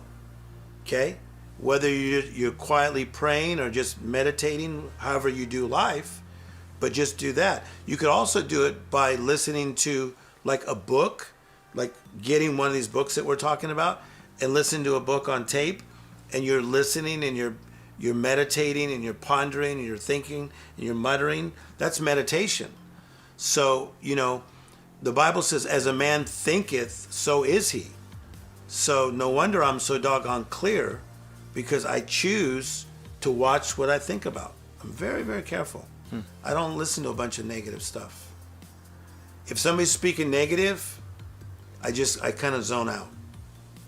And would you call your devotional prayer? For me, it is, because that's my faith. So my devotional is a prayer life that I have to God. But also, I'm studying like Psalms, Proverbs, Ecclesiastes. So like Psalms 23, the Lord is my shepherd, I shall not want. The word want in the Hebrew means I shall not have anxious desire. So I'll meditate on that and I'll say, thank you, God, that today I will not have anxious desire. That no matter what comes my way, I will not be anxious. No matter what takes place, no matter what people say to me, no matter what people do to me, I will not be anxious. So someone can come to me and say, oh my God, I Googled you and somebody said something negative about you. I go, oh, that's all right, they'll be okay. And I mean it. But you should see what they said. No, that's okay, they'll be okay. They go, no, they said about you. I said, that's okay, they'll be okay. But I really mean it, because I'm that into what the Lord is my shepherd, I shall not have anxious desire. So I choose not to have anxious desire. It's my choice. If we pull on that thread a little bit more, Faith, James 1:5-6 talks about how you get wisdom from God. Yes. So it's not just praying for forgiveness or praying for blessings or gratitude, but wisdom. Perfect. So in your time of meditation, that's a great scripture. In your time of prayer and meditation, if any man lack wisdom, let him ask of God. Right. And so that's what's happening. God's downloading wisdom. Let me just tell you something. Me and you are living beyond our pay grade. Okay? You're going to make a lot of money. I'm going to make a lot of money. Our families are going to be blessed. They're going to be blessed 3 generations down. That's just the way it's going to be. Okay? But I need God's wisdom to do what I do. What I have to deal with every day is so up here. I need his wisdom, but he gives it to me. So do you pray for wisdom every morning? I don't pray for wisdom every morning because I haven't talked to you about that. That was a good scripture you reminded me of. But I pray and I get wisdom. But now that you've reminded me of that, I'm going to pray for wisdom as well. All right, there we go. So Pump that up. You just added to my life. I love it. Come back tomorrow. We'll see. He's even wiser if that's possible. And for people who aren't religious, Yeah. what's a meditation? What's the process? If they were going to spend an hour, what are they doing in that hour? Well, a lot of people are not religious and they're doing great. You know, they're just being quiet. So it could be a walk on the beach, right? Some guys are surfers that I know, just being out there surfing. Some people do yoga. Some people are running and they're just in a zone. I think it's more about being quiet. But the great thing about prayer to this amazing, powerful God is that the God who created me is downloading heavy information. So I'll go that way. Cool, man. Today is episode 7, how to have the right business partners, or just right partners? What are we going down with this one? Well, I think it's the right partners in life, like we're partners, but then you have to have the right business partners as well. So you want me to explain that? Yeah. Okay, so in anything that we do, so much emphasis is being the right person. So everybody's like, I'm vegan, or, I don't eat meat, or exercise. And you should be the right person, right? So you have to be the right person, but then people talk a lot about having the right plan. But you could be the right person with the right plan and have the wrong partners and mess the whole thing up. Okay. So we're talking about Tim's story, the life coach, right? Mm-hmm. So I could be the right person with the right plan and coaching in all the things I do, Steve Harvey, Facebook, Oprah Winfrey stuff that I do, my one-on-one clients, TV shows, all the stuff that I do, right, in coaching, right? So I could be the right person with the right plan, but have the wrong partners, and you know what's going to happen? I'm going to get paralyzed in that same spot. So I need to get around people that are going to lift me up and strengthen me to another level. Do you mind if I use a Bible verse? Yeah. Okay. So the Bible says this: he who walks with the wise will become even more wise himself. Mm-hmm. But a companion of fools, his life will unravel. Okay. So you have 24 hours a day, and I have 24 hours a day. So in your line of business and my line of business, if we're not careful, we will have people that do not have wisdom that will try to come into our inner circle, and they will cause our life to begin to unravel. But if I partner with somebody who's wise, the Bible says I will stack up more wisdom. So in my 24 hours a day that I have, man, I want to walk with the wise and I want to become more wise. I want to stack up more wisdom. So right person, right plan, got to stack up more wisdom. What do you suggest when the people who are the fools who are unraveling you are your parents, or your best friends, or your sister? Yes, okay. So what you got to do, you always have to be friendly, fair, but sometimes firm. So it's that great book called Boundaries. And so I am a pro at boundaries. I think I'm really good at boundaries. Okay. And so on the spiritual tip, I got to go there again. That Jesus had levels of partners. He had the one, his father, that he spoke to. Then he had the 3, Peter, James, and John, the sons of thunder. Then he had the 12, in which Peter, James, and John were part of. Then he had the 70. To the one, the Father, he told him everything. To the 3, he told them a lot. To the 12, he told them a lot. To the 70, he spoke in parables. It's very powerful, right? So there are people that come into our life that are not supposed to know your inside stuff because they may not be able to handle the truth. Even if that's your mom. Even if that's your mom. So you're nice to your mom, but you may speak to her in parables. Because she may say to you, what are you talking about this tour you're going on? Why so many cities? Make sense? But you know you're supposed to do it.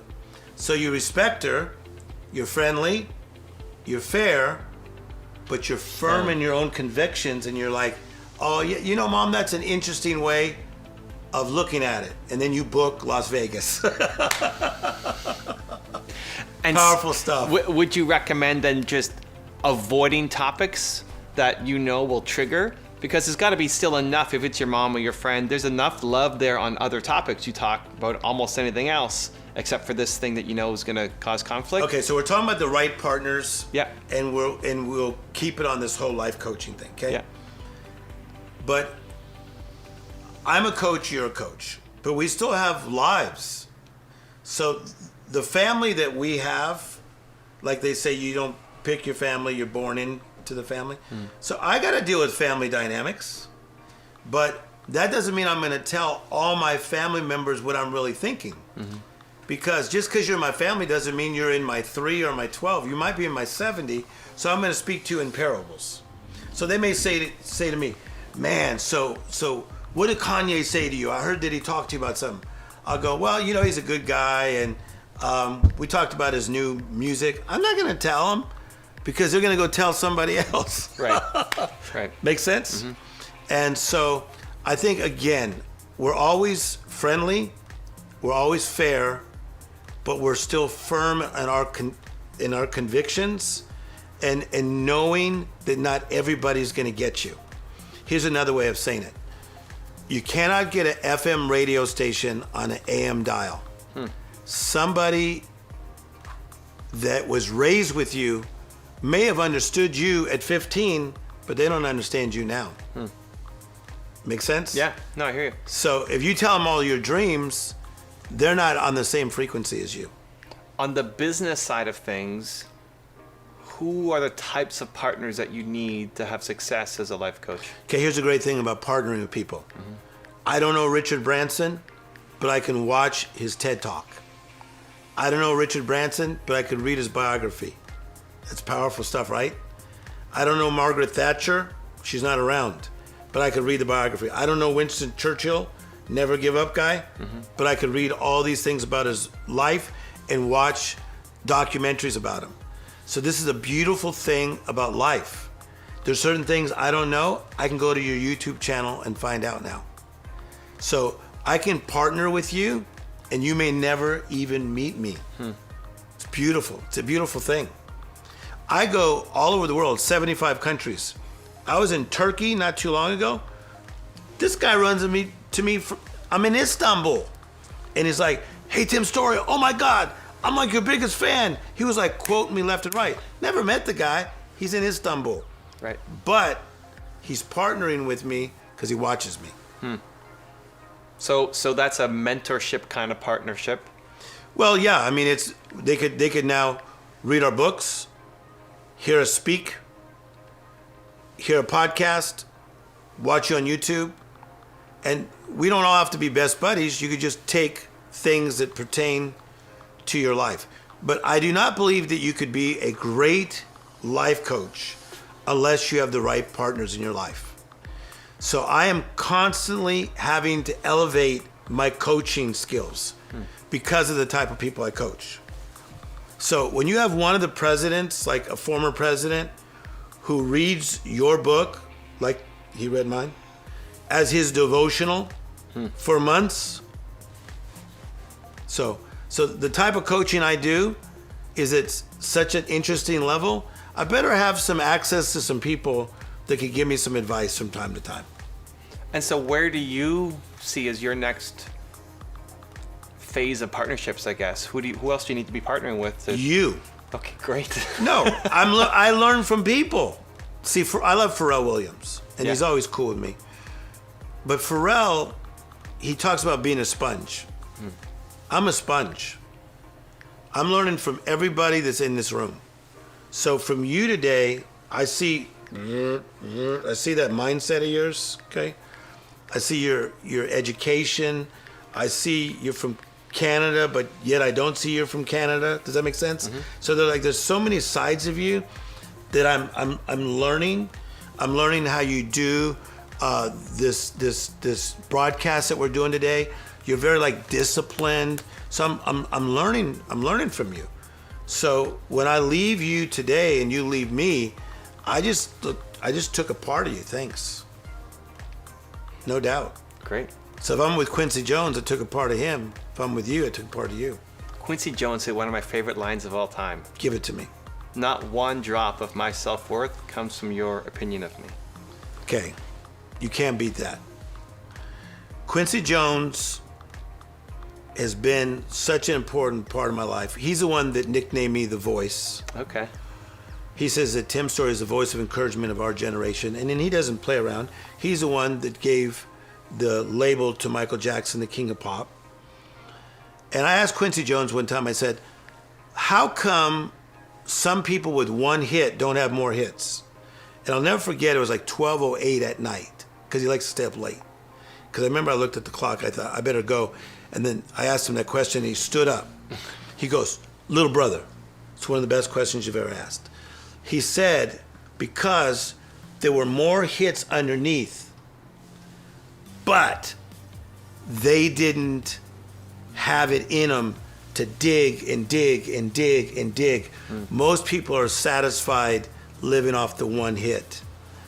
And then he grabbed me and goes, don't be satisfied living off the one hit. Dig and dig and dig. Isn't that powerful? Can't be satisfied, man. Gotta dig. I love it. Gotta have the right partners. That's what we're talking about. What are some other powerful questions you've asked? To you or to Quincy? Anybody. A good thing that I learned from Lee Iacocca. Iacocca was like Richard Branson before Branson, Jeff Bezos before Bezos. Is about this thing about pace and speed and everybody trying to do it all now. Iacocca says to me, it's not how fast you move your feet, it's how big your strides are. Bam, game over. I love it. So someone who's starting out, trying to be a life coach, trying to figure out who the right partners are for them, know that there's another gear inside them that they're not hitting yet. Yeah. And then pay attention to the people you resonate with. If you resonate with Tim Story, follow me. If you resonate with Iyanla Vanzant, follow her. If you resonate with Renee Brown, pay attention to her. So whoever you connect with, pay attention to them, learn from them. But again, as we talked about in an earlier segment, you've been born an original, don't die a copy. So mimic us at first, and then your own fresh style will emerge. How important do you think on that topic, do you think it is to try to learn from the person who you don't immediately connect with? Because if I look at you or Iyanla or Oprah or Eric Thomas or a bunch of other people, Yeah, it's the same messages. similar.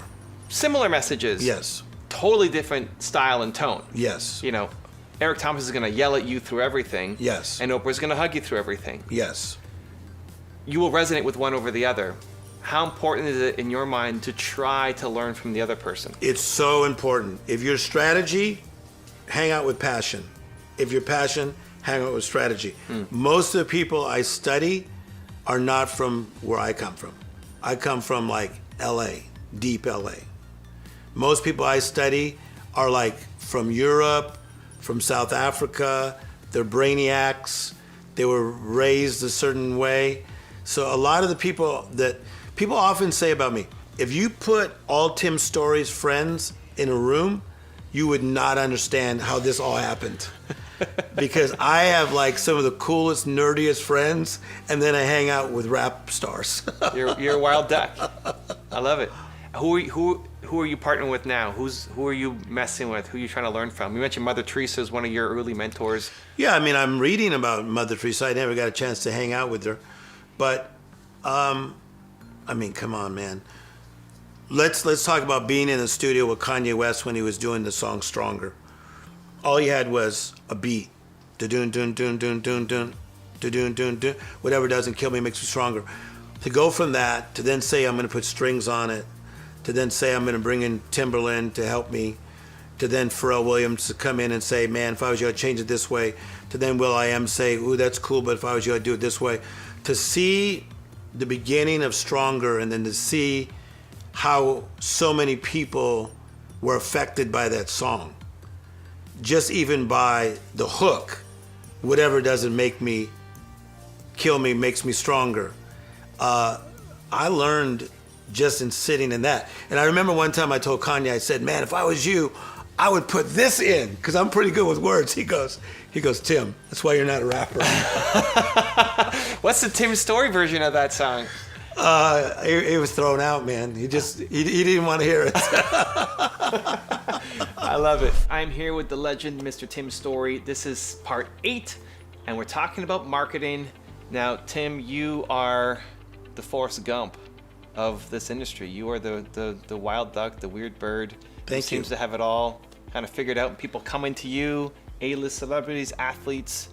How do people do it? How do you become that magnet for great clients? You know, the interesting thing is, and that's why I need your help on this subject, is because the way most people marketed themselves to become really, really good at what they do, like if I was to go through Facebook or if I look at Instagram, I see a lot of ads from like really good guys. I won't name their names, but I see all these ads.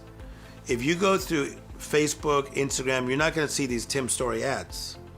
But yet, look at the reach I have.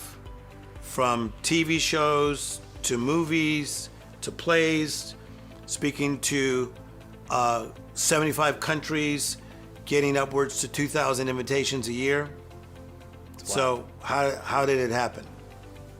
That's what I'm asking you, though, right? I mean, the way I see it is you just go in and you provide insane value that people want to talk about you, and they want to spread the message, and they want to have you come back and then help their friends. You totally gave the answer. Okay. So the answer to me is value.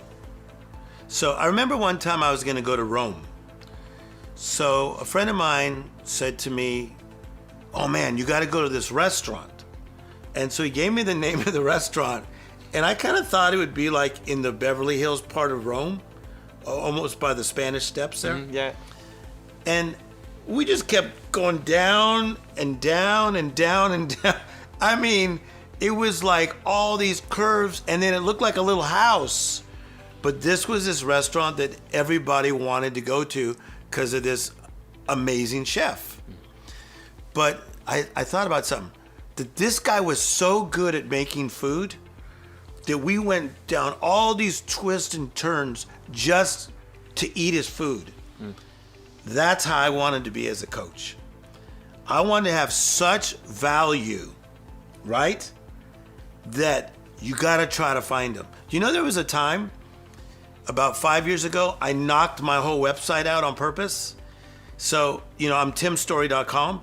I knocked it out for 2 years on purpose just so people couldn't find me easy. And it worked.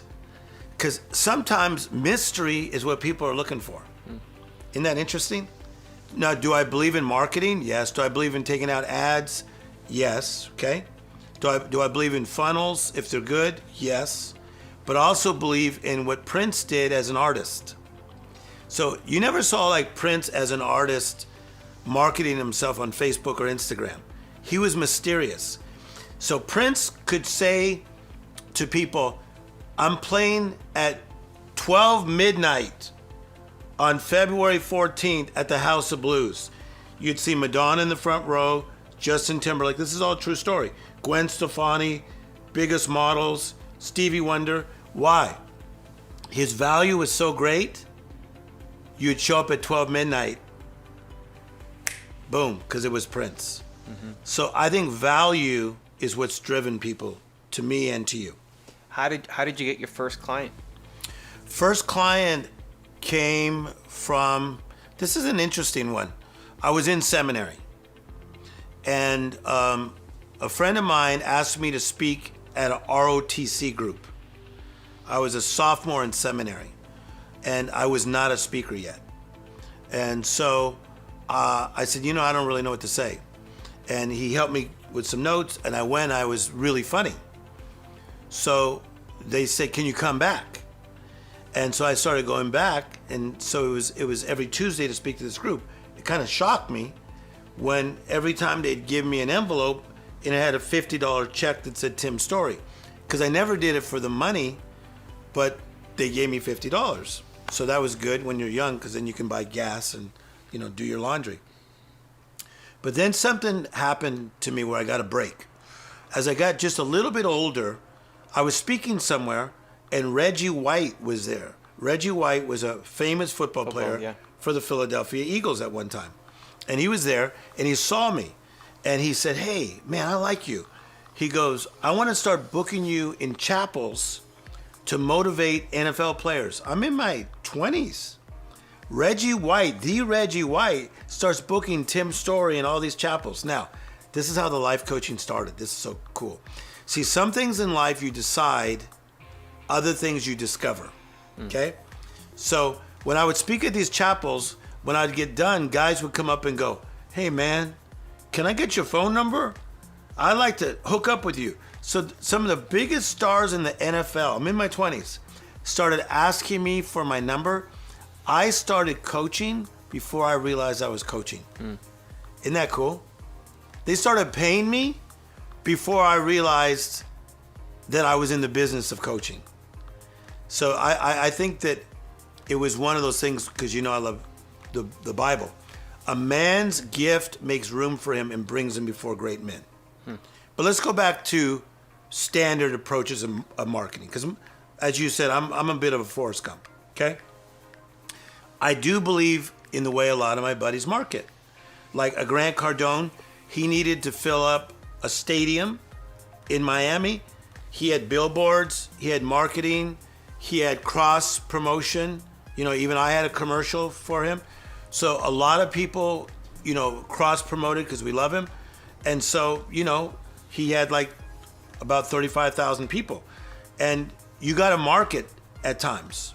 And so I believe in marketing, but I believe in marketing and making sure you're fishing in the right, pond. Make sure you're fishing in the right pond. Does that make any sense to you? Yeah, absolutely. What does that mean to you, to fish in the right pond? But you have to be targeting the right people, Exactly. right? Ideal clients. What was super interesting for me was your entire marketing strategy seemed to revolve around your very first speaking gigs. Yes. You're getting paid $50 a time. And the key thing that came back to me, the words that you said were, we want you to come back. Yes. Because you provided value. We want you to come back. So I would say most places I've ever been invited, I get invited back over and over and over and over. A lot of people that I coach, because I do one-on-one coaching, the reason I have a line to coach with me is because the same people keep signing up. I have some people that I've been coaching for 25 years, and I don't coach them every week. Some of them I coach like every other week or once a month, but very powerful people who run Beverly Hills. But I guess I must be offering value in a service that they need. They want you to come back. Yes. People just keep wanting you to come back. Yeah, but I do believe in marketing. Yeah.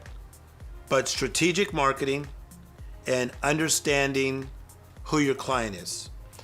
Again, I'm a good comeback coach. If you need a comeback, call me.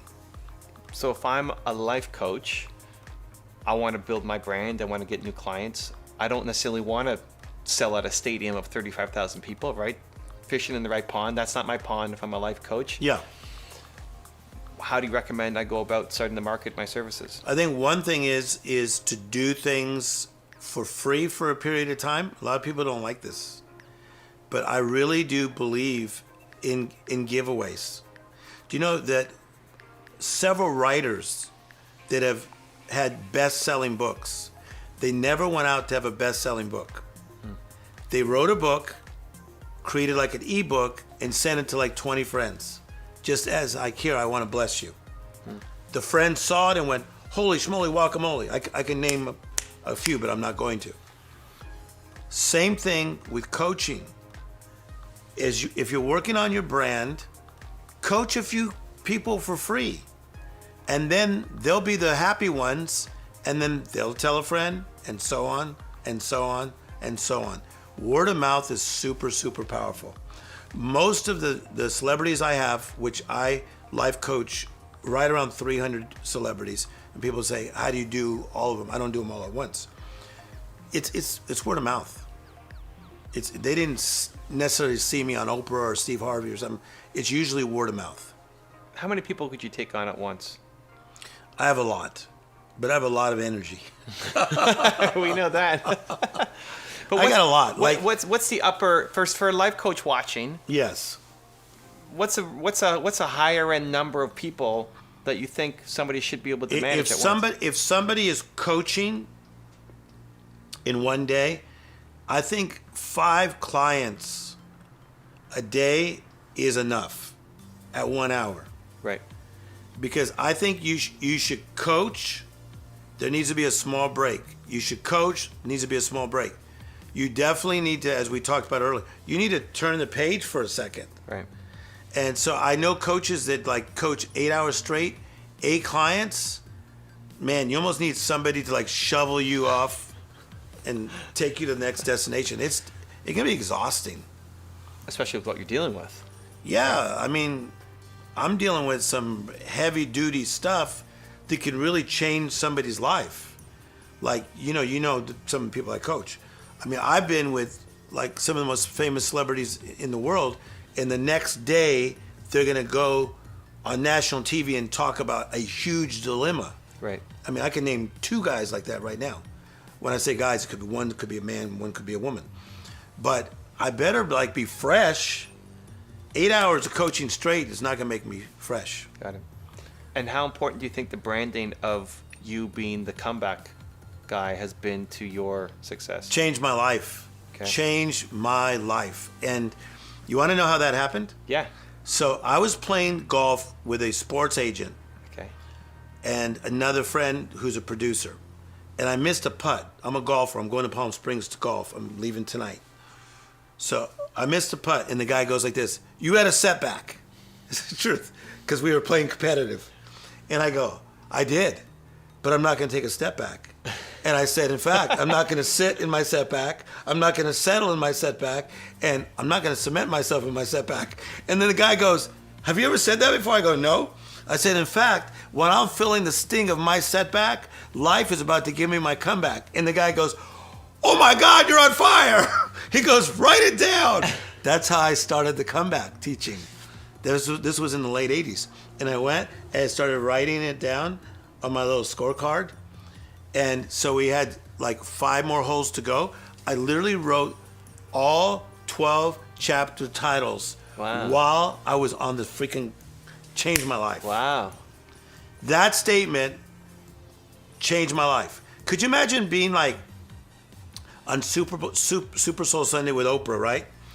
And then, you hug her. You're in Santa Barbara. You've seen her show. And then you sit down, and she's my buddy, so I don't know what she's going to talk to me about. But she sits down, and she has my Comeback and Beyond book, and she goes, oh my God, I love what you say on page 67. I'm like, oh my gosh, my life is changing. Oprah is holding my book for 1 hour.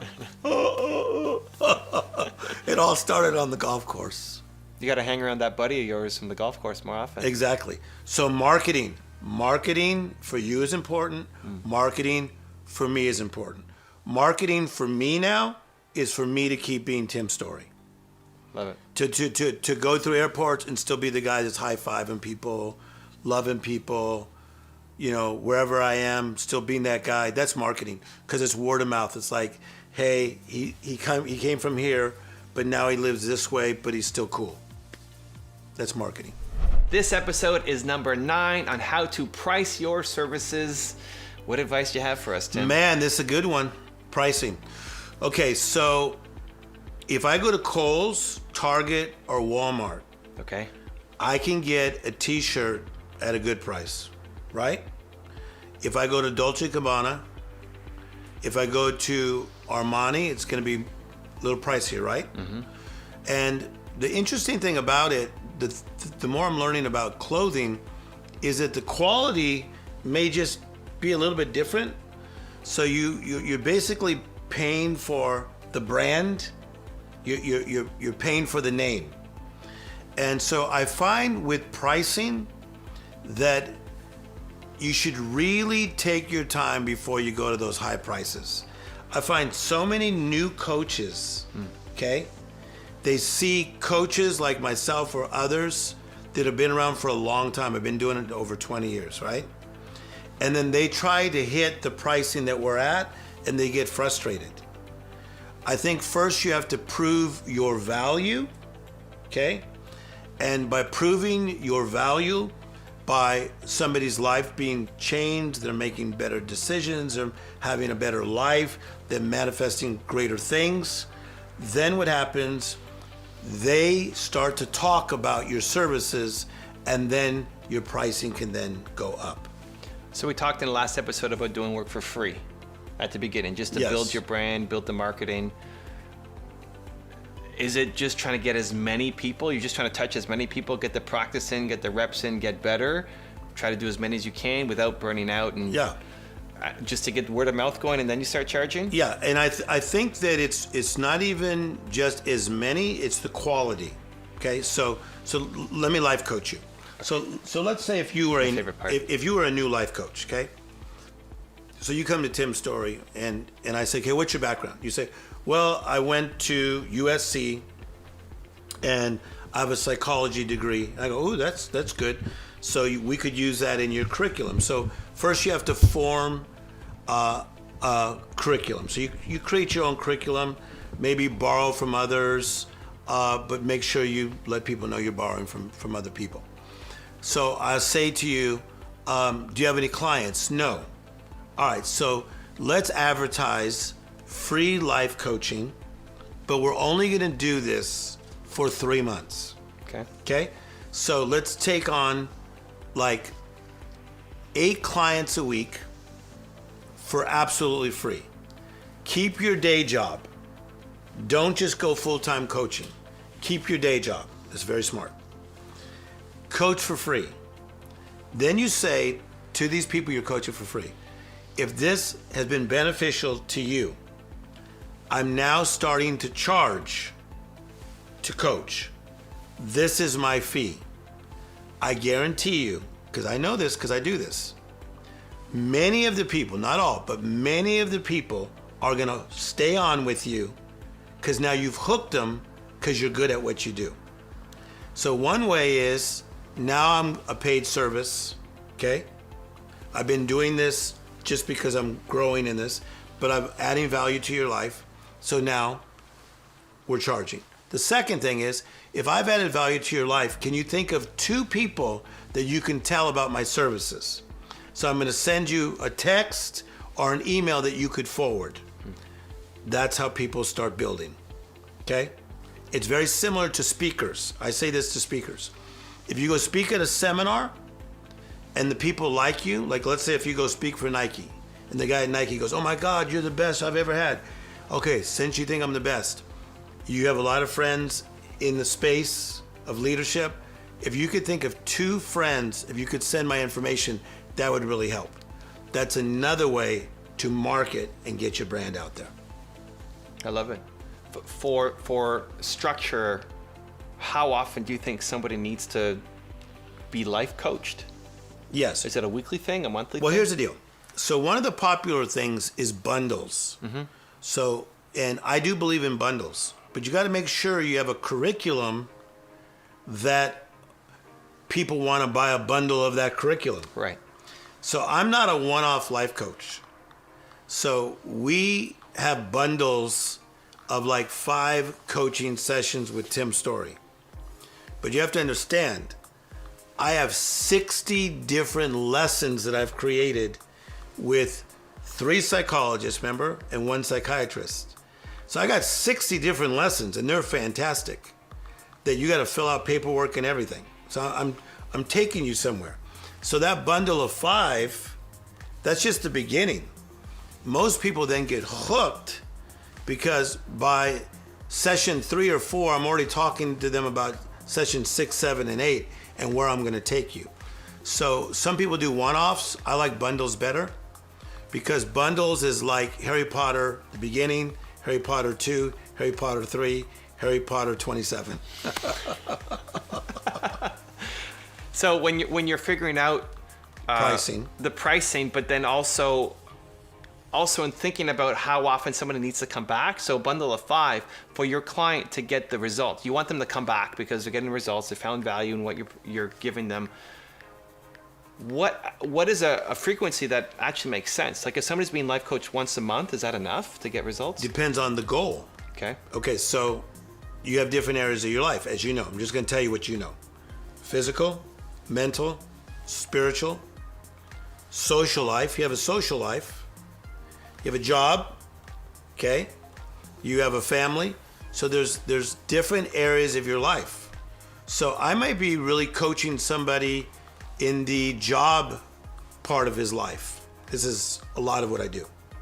But then somebody's daughter may act up. So I've gone from the job to the daughter and the job. And then their health may act up. So I've gone from the job to the daughter and the health. You see that? Mm-hmm. So that's what usually happens to me, is that while I'm coaching a client, other areas of their life will begin to have a need, and now I'm coaching from one area to all 7 areas of their life. And they need to increase the frequency to get the results? Not necessarily. Some people I coach every week, some people I coach every other week. But I find that every other week for the people that really need help, that's a good time frame. I don't like it to be like once a month because there's a lot that can happen in 30 days. So most people that I coach once a week or every other week, and I keep them on track. Got it. For people who then are thinking of raising their prices, who've gotten some results for their clients, they have a steady roster, maybe they're charging $100 an hour and they want to go to 2. Are you Kohl's? Are you Target? Are you Walmart? You got to be realistic about the value that you're bringing. If you feel like you're a boutique and you are like walking into a great store in Beverly Hills and Rodeo Drive and it's a Dolce & Gabbana, if you're Dolce & Gabbana, then raise your prices. But you got to be realistic. So when I first started with those NFL guys, they were trying to give me a lot of money. I wouldn't take it all because I wasn't Dolce & Gabbana. This is good, right? And was it the mindset that you weren't there, or you just didn't have the skill set yet? I didn't have the mindset, I didn't have the curriculum, and I did not have the experience. Today I'm dropping all 3. Dropping bombs. Yeah, come on, man. But come on. I've been at it a long time. Yeah. So it's like somebody who can cook. You know, somebody can really cook, and they go in a kitchen, they can go in almost any kitchen and make something happen. This is what I do. I can do it in the back of a rap concert. I could do it at an NBA game. I could talk somebody out of doing something crazy. I can do it in a prison. I do this in every setting you can imagine because I've been doing it so long and I have that skill set. So I think just be honest about your skill set and your experience, and then look at what other people are charging. And then also, again, remember we talked about motives? Just make sure your motives are right. Mm-hmm. Make sure your motives are right. Charge because you feel like your service is that valuable and that you want somebody to appreciate your value. I don't have a problem with that. What about the people who actually should be charging more, but they're afraid of getting rejected. They're afraid that their clients may not be able to afford it. They're talking themselves down, but they actually have the ability to do it. Well, some people do it for the reason of humanitarian efforts, and they're counseling and helping people for humanitarian reasons or spiritual reasons or religious reasons, right? So that's fine. But if it is your way of making a living, that if your friends and your partners are saying, hey, what you do is valuable. So like with you, with what you know about YouTube and everything you're doing, how many followers roughly? Getting close to 2 million. About 2 million, that's a lot, okay? So to spend an hour with you, if I'm just a client, I better have a big stack, and then you go bam. Yeah. No, taking your stack. Yeah, then you can get a grill. You get a diamond grill. Yeah, no. I have people that show up to me with like a sack of money, and sometimes I take it if they have more sacks. Right. It depends on the person. And how do you know when to still give back? And you do a lot of work for free still. So much of my stuff is for free. I'm a humanitarian. I'm in third world nations all the time, speaking in schools, orphanages for free, because I love it. All the stuff we're doing with the prisoners, I'm involved with the prison system, helping with a bunch of people with a great group called ARC. The stuff I'm doing from Melrose Recovery, which we're helping addicts, I'm doing for free. Come on, man, got to give back. What a privilege. What a privilege to have this information to give back, right? Sure. And so making that decision for the person who wants to give back and be a humanitarian because they had the right motives, but they're also afraid to charge more, and they need it to be able to build a business and hire a team and scale. Yeah. That dilemma of, I know I'm worth it, but I feel like I should be charging more. Yeah, so in that case, I would say if people are paying and they think you're Dolce & Gabbana or Prada, Gucci, Christian Louboutin, take the money and then take a portion of it and give it away. And could the portion of the money also be like portion of your time? 100%. So it's a portion of the money or the portion of the time. So if you're that great and people want to give it, take the money, right? And then you can use a lot of that for charity. That's what a lot of, I won't name drop my buddies right now, but a lot of great coaches that I know and they give a lot of money away. Robin Hood. Yeah. Yeah, so I'm blessed to be a blessing. I'm glad that I'm blessed. I am blessed. You're blessed. I'm blessed to be a blessing. That's where I'm coming from. Love it. This is our last episode with Tim Story on how to build a successful life coaching business. Today, episode 10, talking about balance. What do you got for us? Is it possible to have balance? I'm asking you. Oh man, you're the life coach. Yes, it's possible to have balance. I don't want to upset Tim's Story. My gosh, you could have balance. Okay, so we've talked about it a little bit before. You have your physical life, your spiritual life, your mental, which is like your clarity. Mm-hmm. You have your family, you have your financial, your job. Okay, but what's very, very, very important is that we have balance in all this. Some people say you can't have balanced success. I believe you can. I don't believe that you should be super successful in your job and your body's falling apart. Or your body's rock solid and you have no clarity of mind. So I'm all about balance. I actually take days off. I actually go on vacation and I'm not on my phone all the time. And see, a lot of the guys I coach are like big crybabies. Okay. Because when you coach the mighty, they think they need you right now, and you better answer right now. So I was recently just in Spain, okay? So I'm enjoying myself, and I was laughing because I was getting all these texts from powerful people, and they were like, Tim, please, I know you're on vacation, just 2 minutes, but it's not even something that important. If somebody was in dire straits, no, this is questions about little business moves they're doing. They're just spoiled. So no matter how spoiled they are, I do not answer everybody's urgent because I believe in balance. I believe in slowing down to the rhythm of life. And how much of balance is personal? Like Tim's story's version of balance will be different than somebody else's. How much of a variance do you think there is? So a lot of it is, what's your priority? So my priority is I want to live life. So I believe that God gave you and me a gift of life.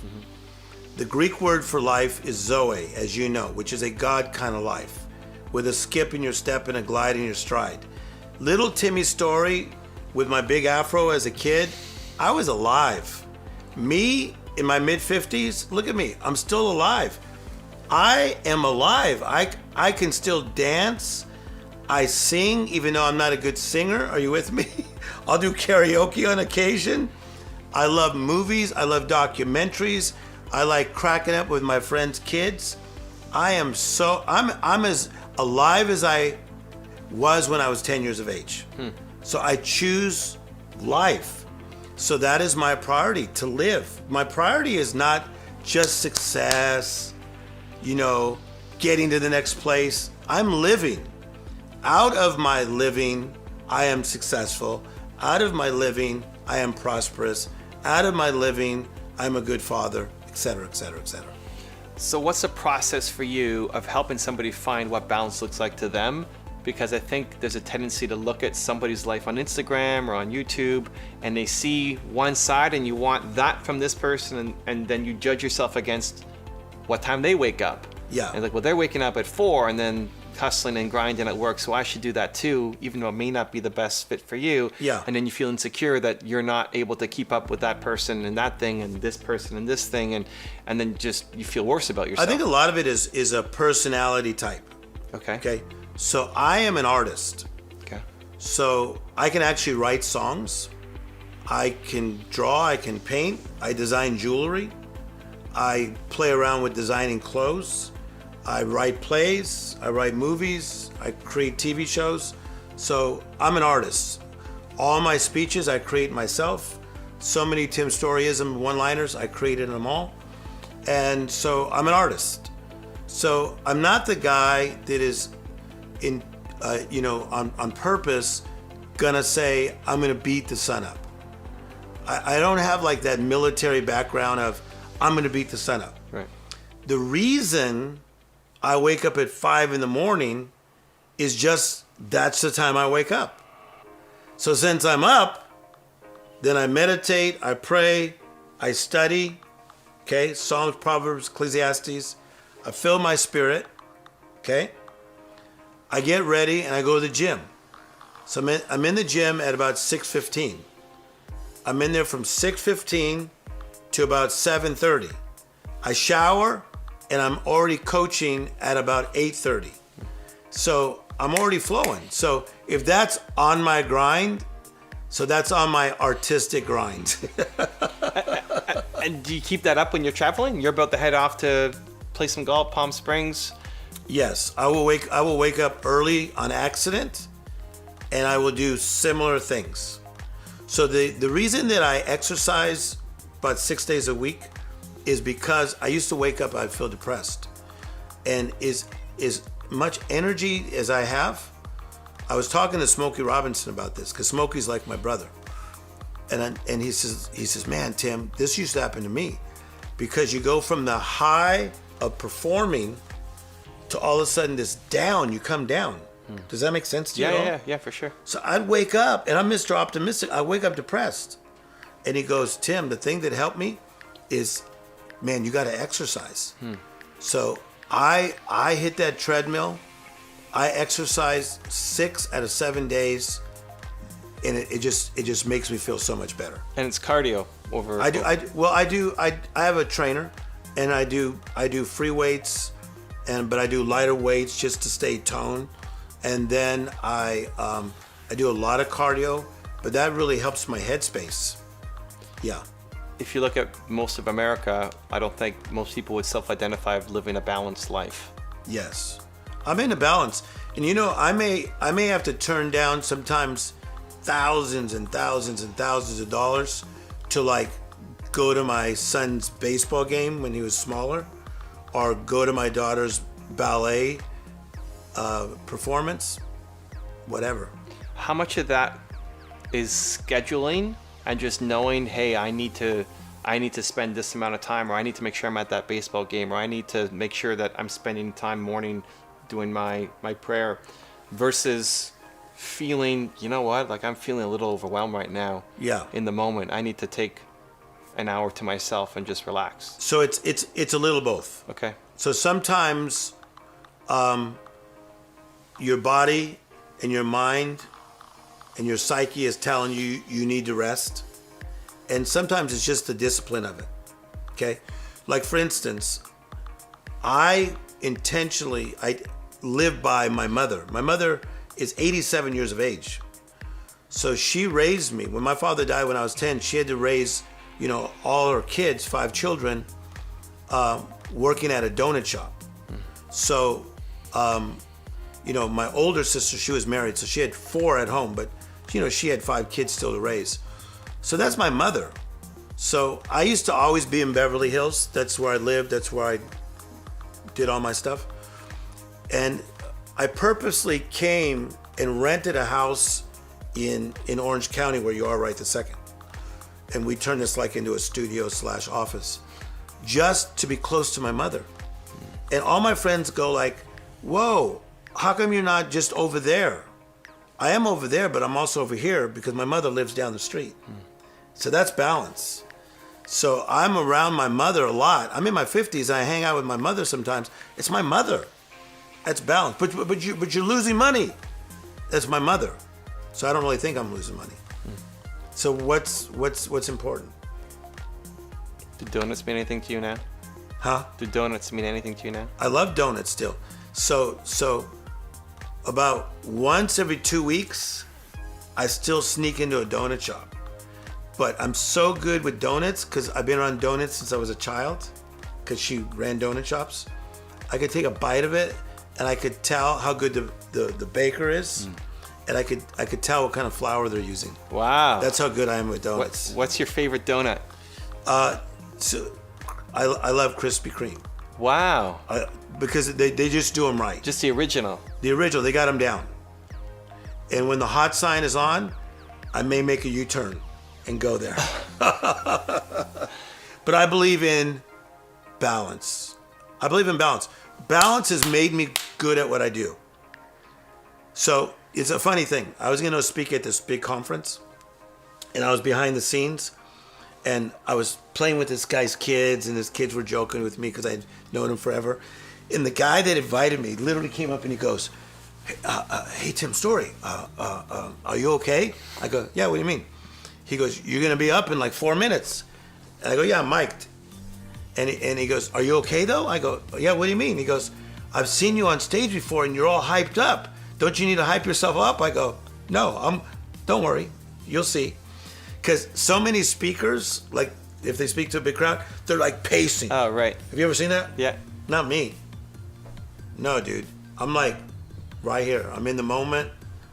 I'm balanced. I'm playing with somebody's kids. I'm high-fiving somebody. I'm answering somebody's question. I'm not cramming for a test. I'm ready. Give me the mic. I like that. I'm not cramming for a test. Give me the mic, yo. Bam, fire. We set stages on fire. What do you think is the most important thing that America should do to get more balance in their life? Part of it is don't take yourself so doggone seriously. I think that so many people, they're like on this thing like, oh man, I said I gotta do this by this age and I gotta do this by that age. Really? I think it's that thing that I teach on, as you know, the law of the harvest. You gotta plow the ground. Every day I'm hustling. So I am plowing. Tim Story's plowing. Then I'm planting seed. Then I'm watering seed, which is repetition. And then I'm breaking out harvest. So right now I'm breaking out all these harvests and speaking for all these years. I'm breaking out harvests and life coaching. But now I'm into Broadway plays. I'm working on a $25 million Broadway play that I helped create with my partner. So I'm plowing, learning. Okay? So there's certain things that I'm harvesting, but certain things I'm plowing. But every great farmer still has to rest. So I'm going to rest so I can be a better plower, planter, and harvester. Some people are so exhausted, they don't even know how to get their harvest. You know how powerful that is? It's powerful stuff. Even LeBron James takes time off in games. LeBron James, his coach is resting him, so he's at an optimum level at certain times in the game. I got to rest so I could be Tim Story. Yeah. What do you recommend for somebody who's doing this part-time? They got a family, they got a job, they're coming home, they're now still trying to build their business, but they're feeling pulled in multiple directions, and they're not going to like this answer. Okay. You ready? I'm ready. But this is why I'm good at what I do. Let's hear it. Okay, so if you wanted to do it all in 12 months, let's do it in 18 months. I want to give you 6 months of grace. If you want to do it in 2 years, let's do it in 2.5 years. As soon as I say that to people, all of a sudden, you could just see them like, ooh. I'm like, what are we chasing? Like I watch people on freeways sometimes where they're like just cutting people. I'm like, is he rushing home to lay down on his couch? You get my point? Yeah. Are you rushing home to get home to your nagging husband? Like, slow down, man. Listen to some cool music and just chill. So, I mean, I'm doing a lot. I got all this stuff going on. But there's a time and place for everything. So sometimes I'm like, vroom, vroom, vroom, vroom, vroom, vroom, 6th gear of a Porsche. Sometimes I'm cruising in 3rd gear. So right now, me and you are just cruising, dropping wisdom, changing lives, watching you go to almost 2 million, then you're going to be 3 million and 4 million and still hopefully be my buddy. So we're living balanced life. Living a balanced life is awesome. I love life, man. I love life. I'm into life. Life is good. Cool, man. Appreciate the feedback. It's a different perspective than what most people are preaching. So I love you sharing the wisdom. Thank you very much. Cool. 10 episodes down, man. People want to dive deeper into your world. Where do you want them to go? TimStory.com, but I'm STOREY. So Tim, and then STOREY. And people can life coach with me. And there is a line, but it's worth the wait. Don't you think some things are worth the wait? Some things are. Yeah. And you got your app? So we got an app called the Utmost app that they can get right now on iTunes. They can download it. So Life Coaching with Tim Story. Then we got an app. And then also my Instagram is Tim Story Official. Love it. We'll link all of that down in the description below. Tim Story, thank you for the love, man. Life is good. If you want another awesome video in our Black Excellence series, check out the video right there next to me. I think you'll enjoy it. Continue to believe, and I'll see you there.